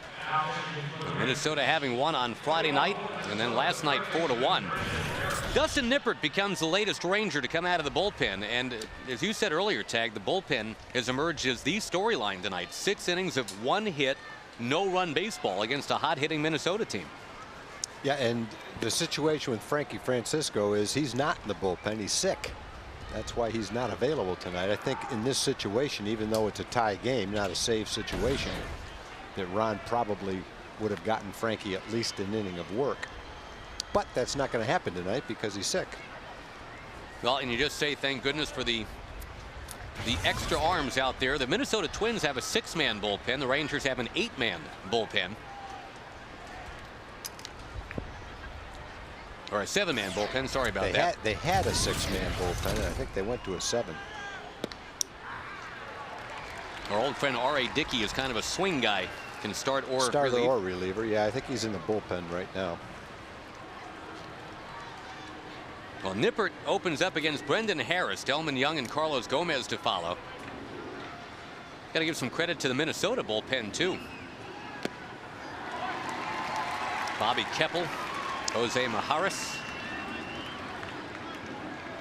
and of late Matt Guerrero with a couple of scoreless innings. Well, no one in the game has thrown the ball like C.J. Wilson threw it for those 2 innings. 2 innings, nothing but 4 strikeouts. 6 up, 6 down. That's your vote for most electric stuff tonight. I would say that's the best stuff of the night award. What do you get for that? Like a watch? No, nothing. No. Just next time I see CJ, I'll pat him on the back and say, nice going. He gets a Tom Grieve attaboy. Very high to Harris.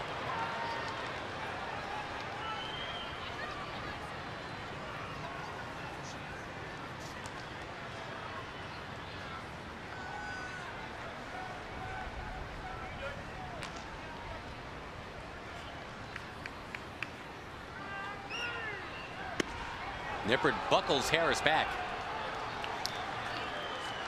Had a couple emails tonight, Tom, wondering about how Chris Davis is doing down in the minor leagues as you check out that last pitch.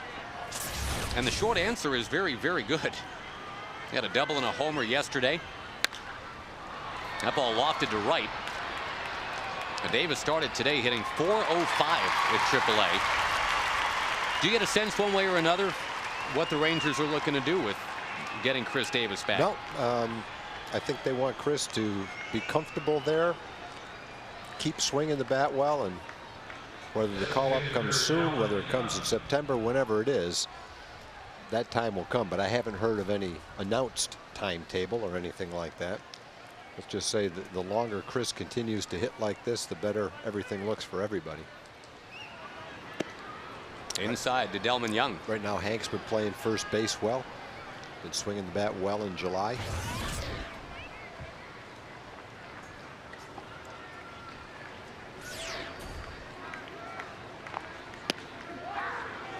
We keep being a little bit surprised when Delman Young takes good pitches because he's known as a guy who swings at not so good pitches. Well, you have to think that the Twins and the batting instructors have been telling him that's one thing that we need to see you do is be a little more patient at the plate if you want to be a regular for us.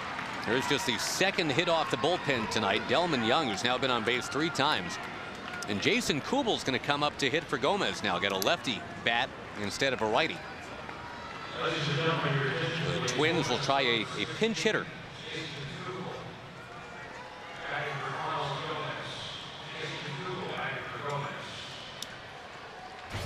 Mike Maddox will go on out and talk to Nippert, make sure that everybody's got the right scouting report on this lefty power hitter.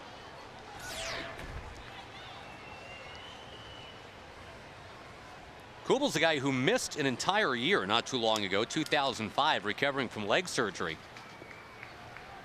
With all the attention that gets paid to Mauer and Morneau, sometimes guys like Kadire and Kubel get completely ignored, at least on a national scope. But you look at their numbers the last few years, they're pretty good.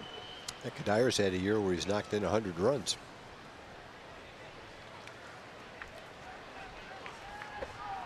The battle of the beards here, Kubel and Nippert. In the infield, a double play depth for the Rangers.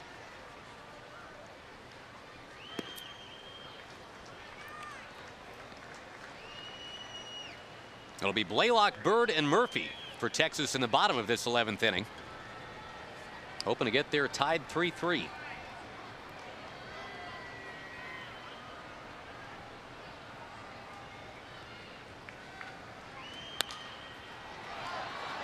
Pop towards the crowd.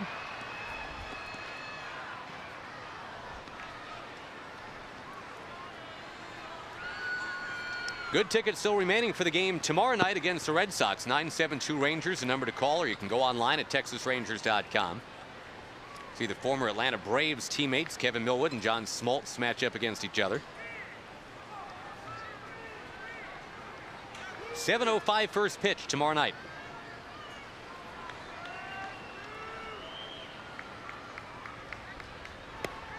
Rip and a miss by Kubel.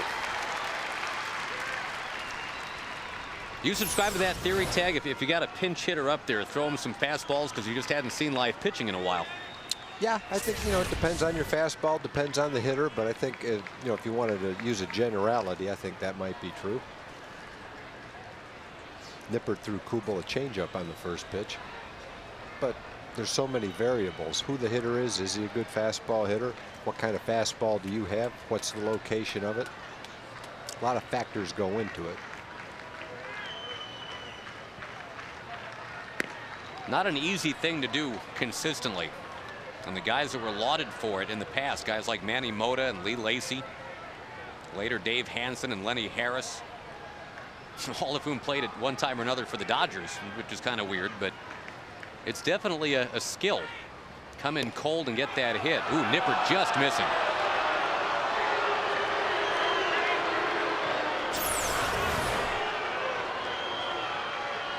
Did he miss? Yep, he did. Correct call by Gary Cederstrom behind the plate. See if Delman Young gets going on 3-2. He is off to the races, and there's a foul ball.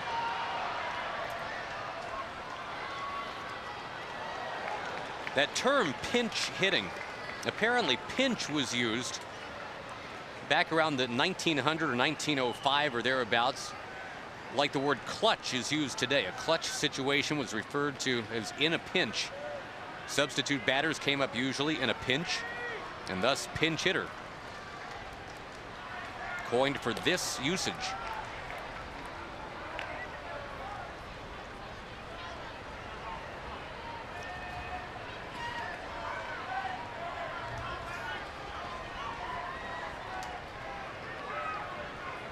Young extends that lead, and the 3-2 from Dustin Nippert Now on the way. Runner goes. And the ball sucked. Whoa, barely fell down the right side.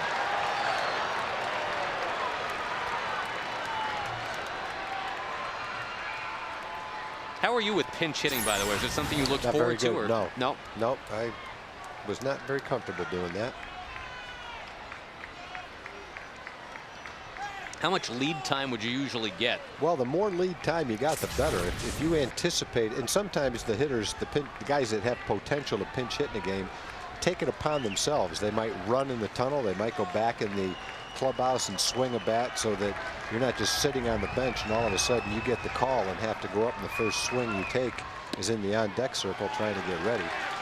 So I think for the most part, you know your position during that game on the bench and whether or not you're going to pinch hit or have potential.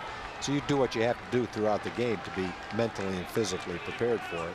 Looks like another pinch hitter about to come up now. Brian Busher for Nick Punto. The way Punto's been swinging the bat tonight, that's not necessarily a horrible thing. Punto's got his first home run of the year tonight and a couple of singles. Yeah, no doubt.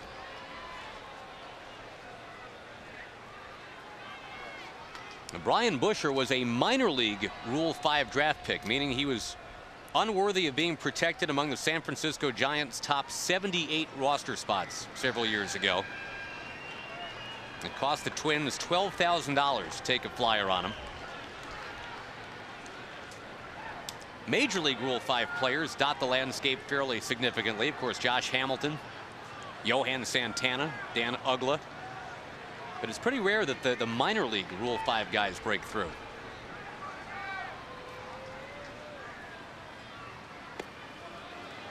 Edgar Gonzalez of San Diego is on that list.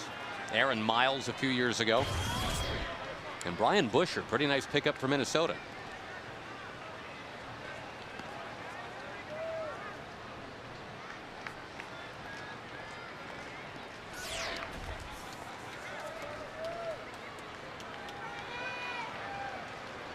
Busher's had some pinch hitting appearances this year. He's 3 for 11 as a pinch hitter. Kubel have been 2 for 8 with a couple of pinch hit home runs this year. Infield still a double play depth. Denard Span on deck. There's a strike, 1-1.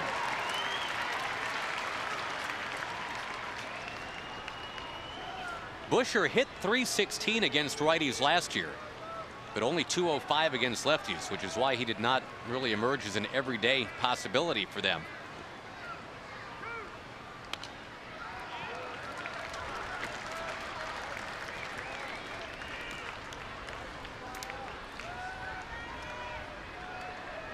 Three runs on 7 hits for both teams. We have not seen a run since the bottom of the 7th. That was that sac fly by Elvis Andrus.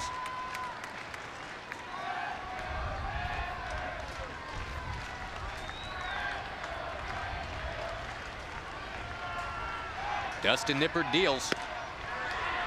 Wow. Close, but no. 2-2. Good pitch right there. Might not have been a strike, but a good pitch. Got it where he wanted, just a little bit high. Wasn't inside, though.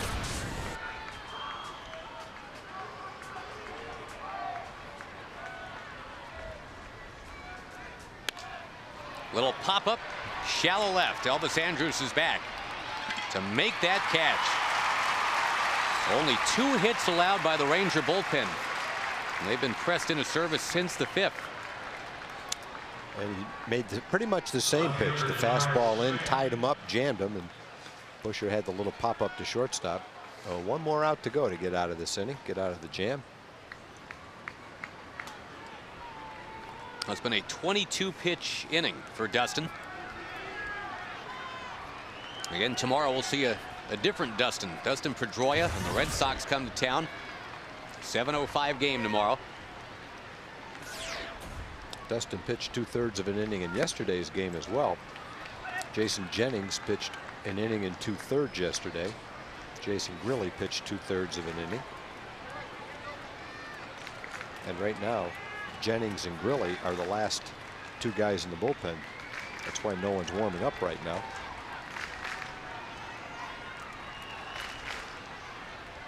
Two on, 2 out in the top of the 11th.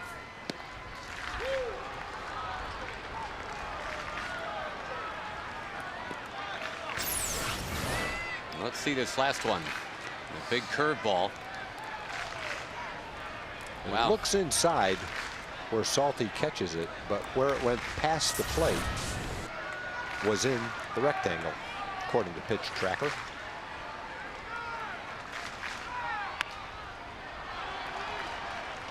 Span walked back in the first, reached on an error in the third. Had a sac fly in the fourth, and since then a ground out and another, well, and a strikeout.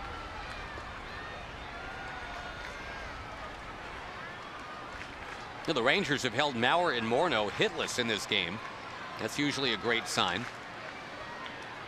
But here we are, 3-3 in the 11th.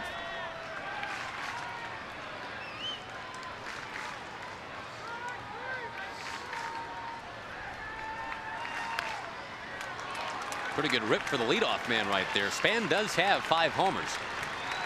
Right now he's batting with the deuces wild. 2-2. 2 on, 2 out. Number 2 at the plate.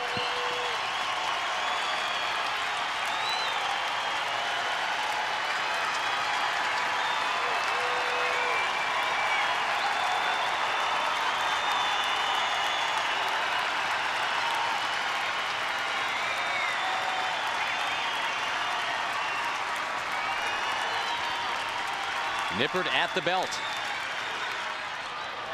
We'll do the 2-2 again.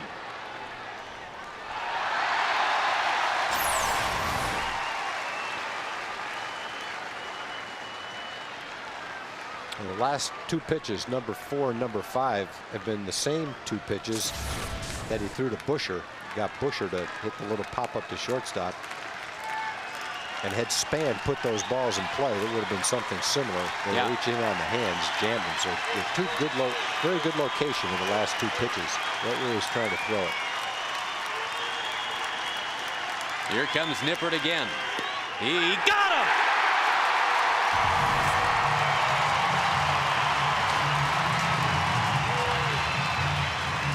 Now the Rangers look to win it in the bottom of the 11th inning.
Three into the bottom of the 11th inning. The Rangers trying to avoid the sweep at the hands of these Minnesota Twins. Rangers trying to stay within 3 games of the Los Angeles Angels of Anaheim. And the Minnesota Twins will now make a pitching change. They'll get a 5'11" lefty into the ball game, Brian Dunsing, who we have not seen yet. This is a guy that spent 2007 and 2008 at AAA Rochester. He was 11-5 one year, 5-11 the other. And he started this year in the big leagues. He's been kind of back and forth all season. ERA of about 5 in Rochester, 5.5 in Minnesota. He's in the game right now because the Rangers have 2 left-hand hitters in the next 3, Blaylock and Murphy. Hasn't bothered David too much tonight. He's 3 for 3. Blaylock goes after the first one and pops it up. That is now Busher at third base. There are all kinds of defensive changes to tell you about. Besides Busher at third, Brendan Harris has moved to short. Kubel stays in the game playing left field. That moves Denard Span to center.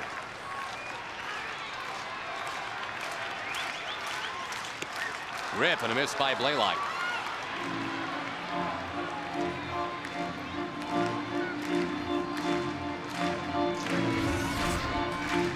Blaylock hitless tonight.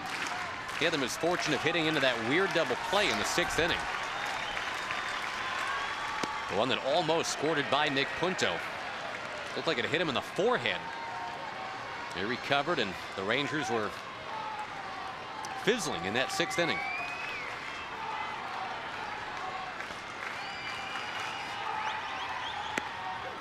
Taken on the outside corner. Dunsing strikes out Blaylock.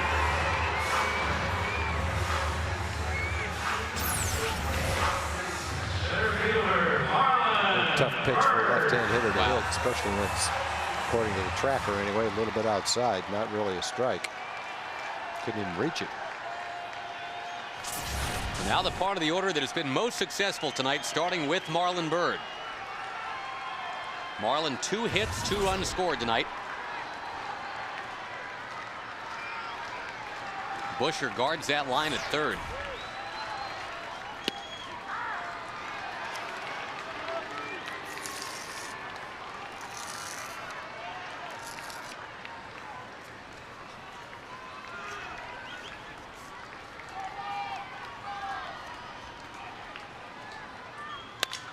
Busted bat. Harris has the baseball and throws out Marlon. That's a couple times he's grounded to short now in the last 3 innings.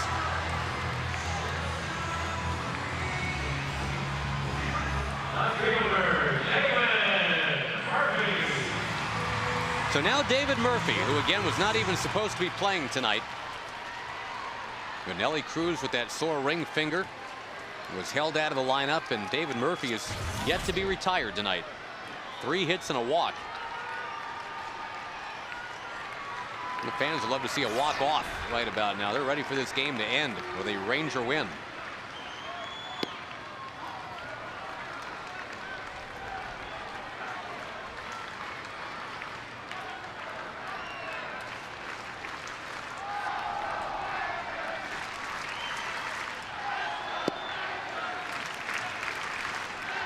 The Twins have to travel tonight all the way out to the Bay Area. They've got the Oakland A's coming up. Be a late night getting in for them.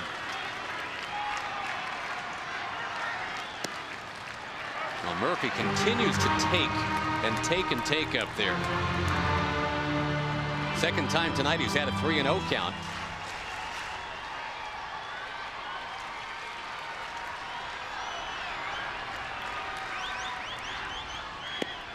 Now he takes a strike. Saltalamacchia waits on deck.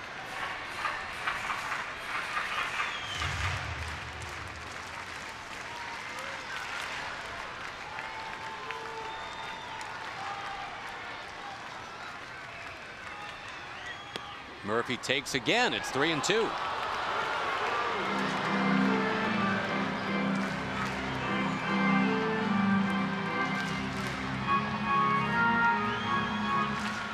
This is the 9th extra inning game of the year for the Rangers.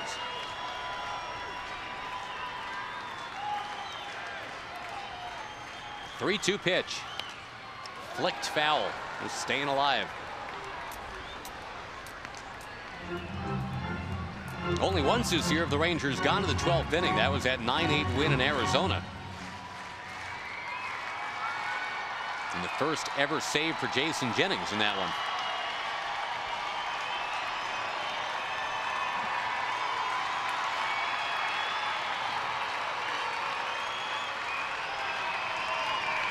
Again, the payoff pitch. Murphy down on strikes. And for the second time this year, the Rangers will play a 12th inning. 3-3.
When back in the 4th inning, my partner Tom Grieve asked for some coffee.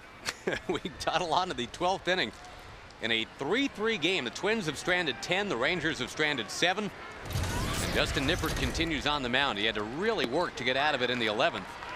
And now here in the 12th, this is not going to be easy. You've got Casilla leading off.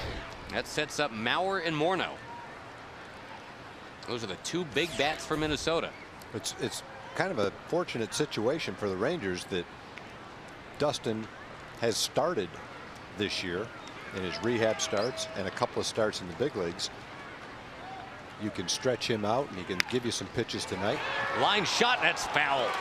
Ooh, and barely. Adrian Johnson was there on the line to call it. Even though the Rangers have an 8-man bullpen, Frankie is sick. It's already used 4 pitchers before Dustin. And the other 2 guys, Grilli and Jennings, both pitched last night. So in this kind of a game, you can pretty much let Dustin throw 70, 80 pitches if you need to. That ball fouled just underneath the broadcast booth.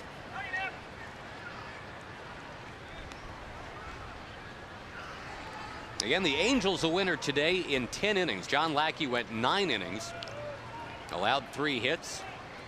And then Bobby Abreu homered in the 10th to make him a winner. Fuentes on for the save. Seattle won its game 5-3 in Cleveland. David Aardsma saves number 22. Russell Brandon hits home run number 23.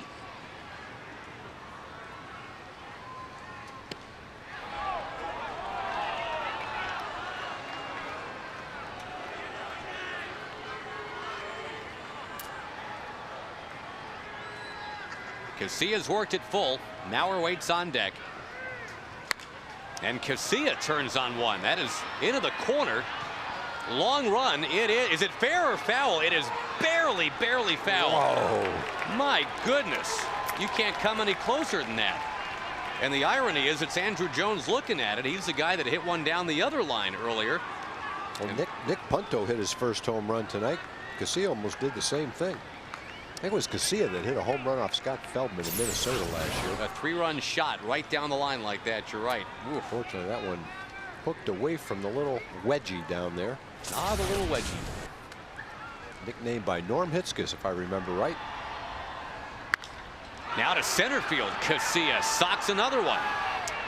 He could probably hit one down the right field line, but that's about it for center field. 395 feet. That dies a lonely death in the glove of Marlon Byrd out there in center.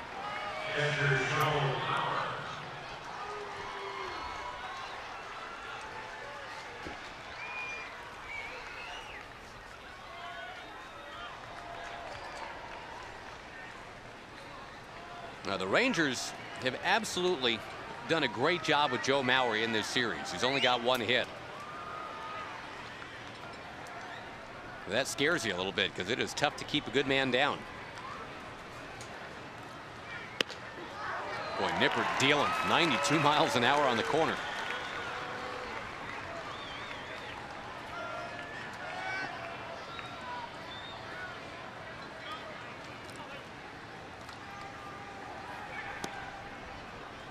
The Red Sox are on their way here. They lost to the Blue Jays 3-1 today. Roy Halladay, and whether or not he's still a Blue Jay within a couple of weeks, we don't know yet, but boy, he pitched great today. A 3-1 win against the Sox and John Lester. Boston will have John Smoltz on the mound here tomorrow.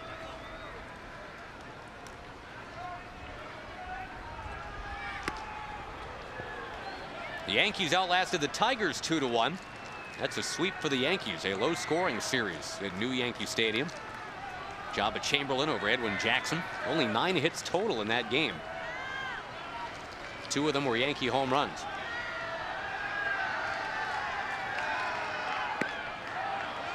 Up and outside, 3-1 to Mauer now. Oh, we mentioned the Yankees with that win get to within a game of first in the AL East.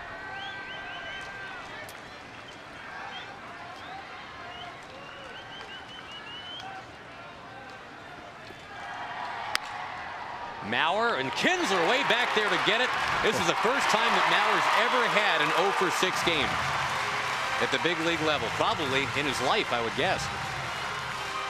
Well, that's a base hit a lot of times. That's about as hard as you can hit a one-hop shot. Eames out in the outfield and makes a nice backhand play. And Conley throws to first for the routine 4-3. Yeah.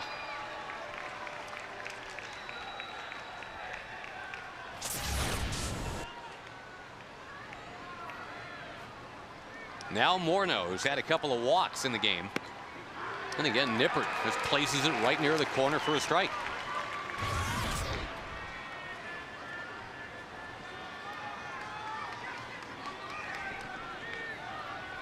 It'll be 8-9-1 in the Ranger batting order in the bottom of the 12th inning. A little check swing foul, and Nippert's in command here, 0-2. And kind of a microcosm of the season tonight. Pitching and defense have carried the Rangers to where they're at least in contention.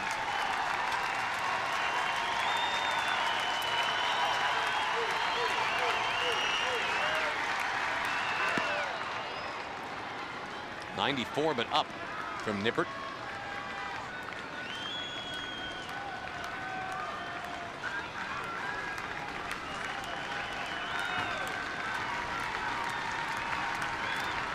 Got him, blew him away. Now these Ranger fans are saying, come on guys, let's go, let's do this.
Walk-off Ranger win tonight.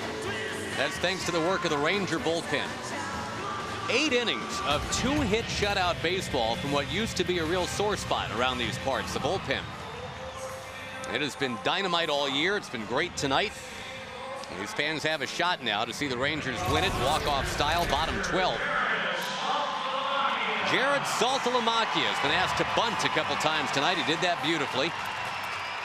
That's not in the works right here. Kubel out in left field is way out near the warning track. Doesn't want to give up an extra base hit over his head. The outfield in general is probably a little deeper, but that leaves a little bit of room for a little blooper to fall in. Hard hit, base hit for Saltalamacchia. That winning run is on.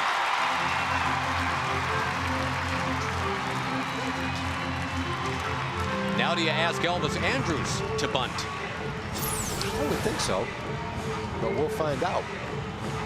Good swing by Jared right there. Rips one. Nice try by Casillo. Almost came up with that ball. That would have been heroic. It slowed down a little bit when it hit the side of the mound. The Twins are looking for the bunt, though. Busher at third base is in. I'm sure Morneau at first base will be charging as well. Squaring already is Elvis. And he pops it foul. Maurer stumbled after it, couldn't get it.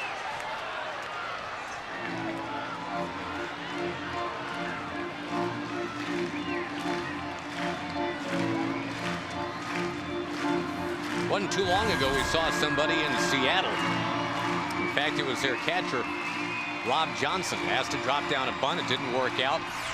He ended up swinging and hitting the game-changing homer. I think they're going to ask Elvis so one more time.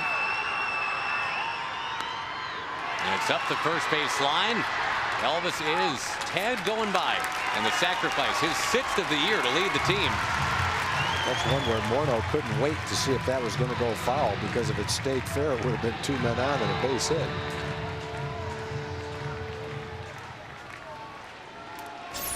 Ian Kinsler is coming up, and Ron Gardenhire is on his way out to the mound. You got righties about to bat, Kinsler and Young. So they want to go righty-righty with the game on the line. 3-3, bottom 12. Rangers trying to salvage the finale of the 3-game series and do it late here in Arlington tonight. Back in just a moment.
Fan in the stands, 92-year-old Arlene Fox, a big Ranger fan, longtime Ranger fan. Who's going to win it for us tonight? Michael Young, her favorite player. We'll see what happens.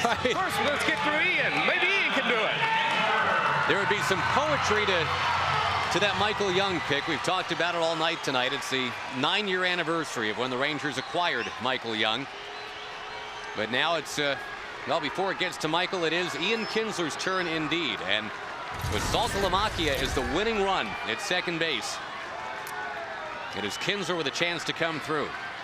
Maybe one thing that comes into play here is R.A. Dickey throwing a knuckleball now. Might be hard to handle for Joe Mauer. That was a pretty good knuckleball right there. Yeah, you wouldn't mind one bouncing away and getting that winning run to third. He doesn't throw all knuckleballs, though. Still has a pretty good fastball. Been a knuckleball pitcher the last few years, though. But not every pitch.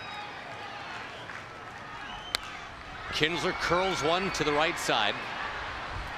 And yeah, if you're not familiar with the R.A. Dickey story, he is indeed reinvented as a knuckleballer. That all started a couple summers ago and continued into the winter of '07 with frequent trips to see Charlie Huff in California. We said at the time that would be like, you talk to Charlie Huff about the knuckleball, it'd be like talking to Thomas Edison about light bulbs. You go right to the source. And Dickey has made that a great pitch. Well, Mauer making it look easy catching that knuckleball.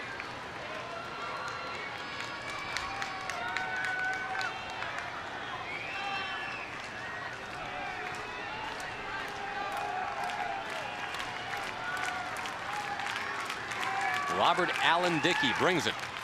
Kinsler fights it foul. And as Ranger fans will remember, R.A. Dickey was always universally hailed as having the most in terms of pure guts that the Rangers were able to run out there. By no means was his stuff ever the best in the league, but no one worked harder, no one competed any better than R.A. Dickey.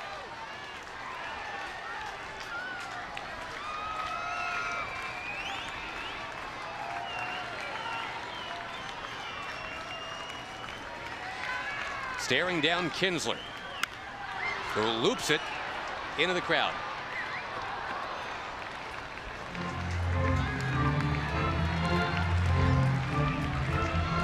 Boy, you hang around close to 4 hours.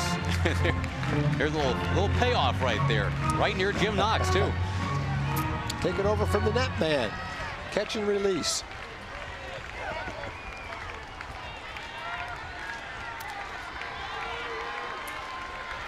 3-3 bottom 12. Kinsler can be the hero right here. A drive to left, taking off to the track at the wall. He's the hero. Kinsler wins it. Second home run of the night. Ball game. Rangers take it 5-3.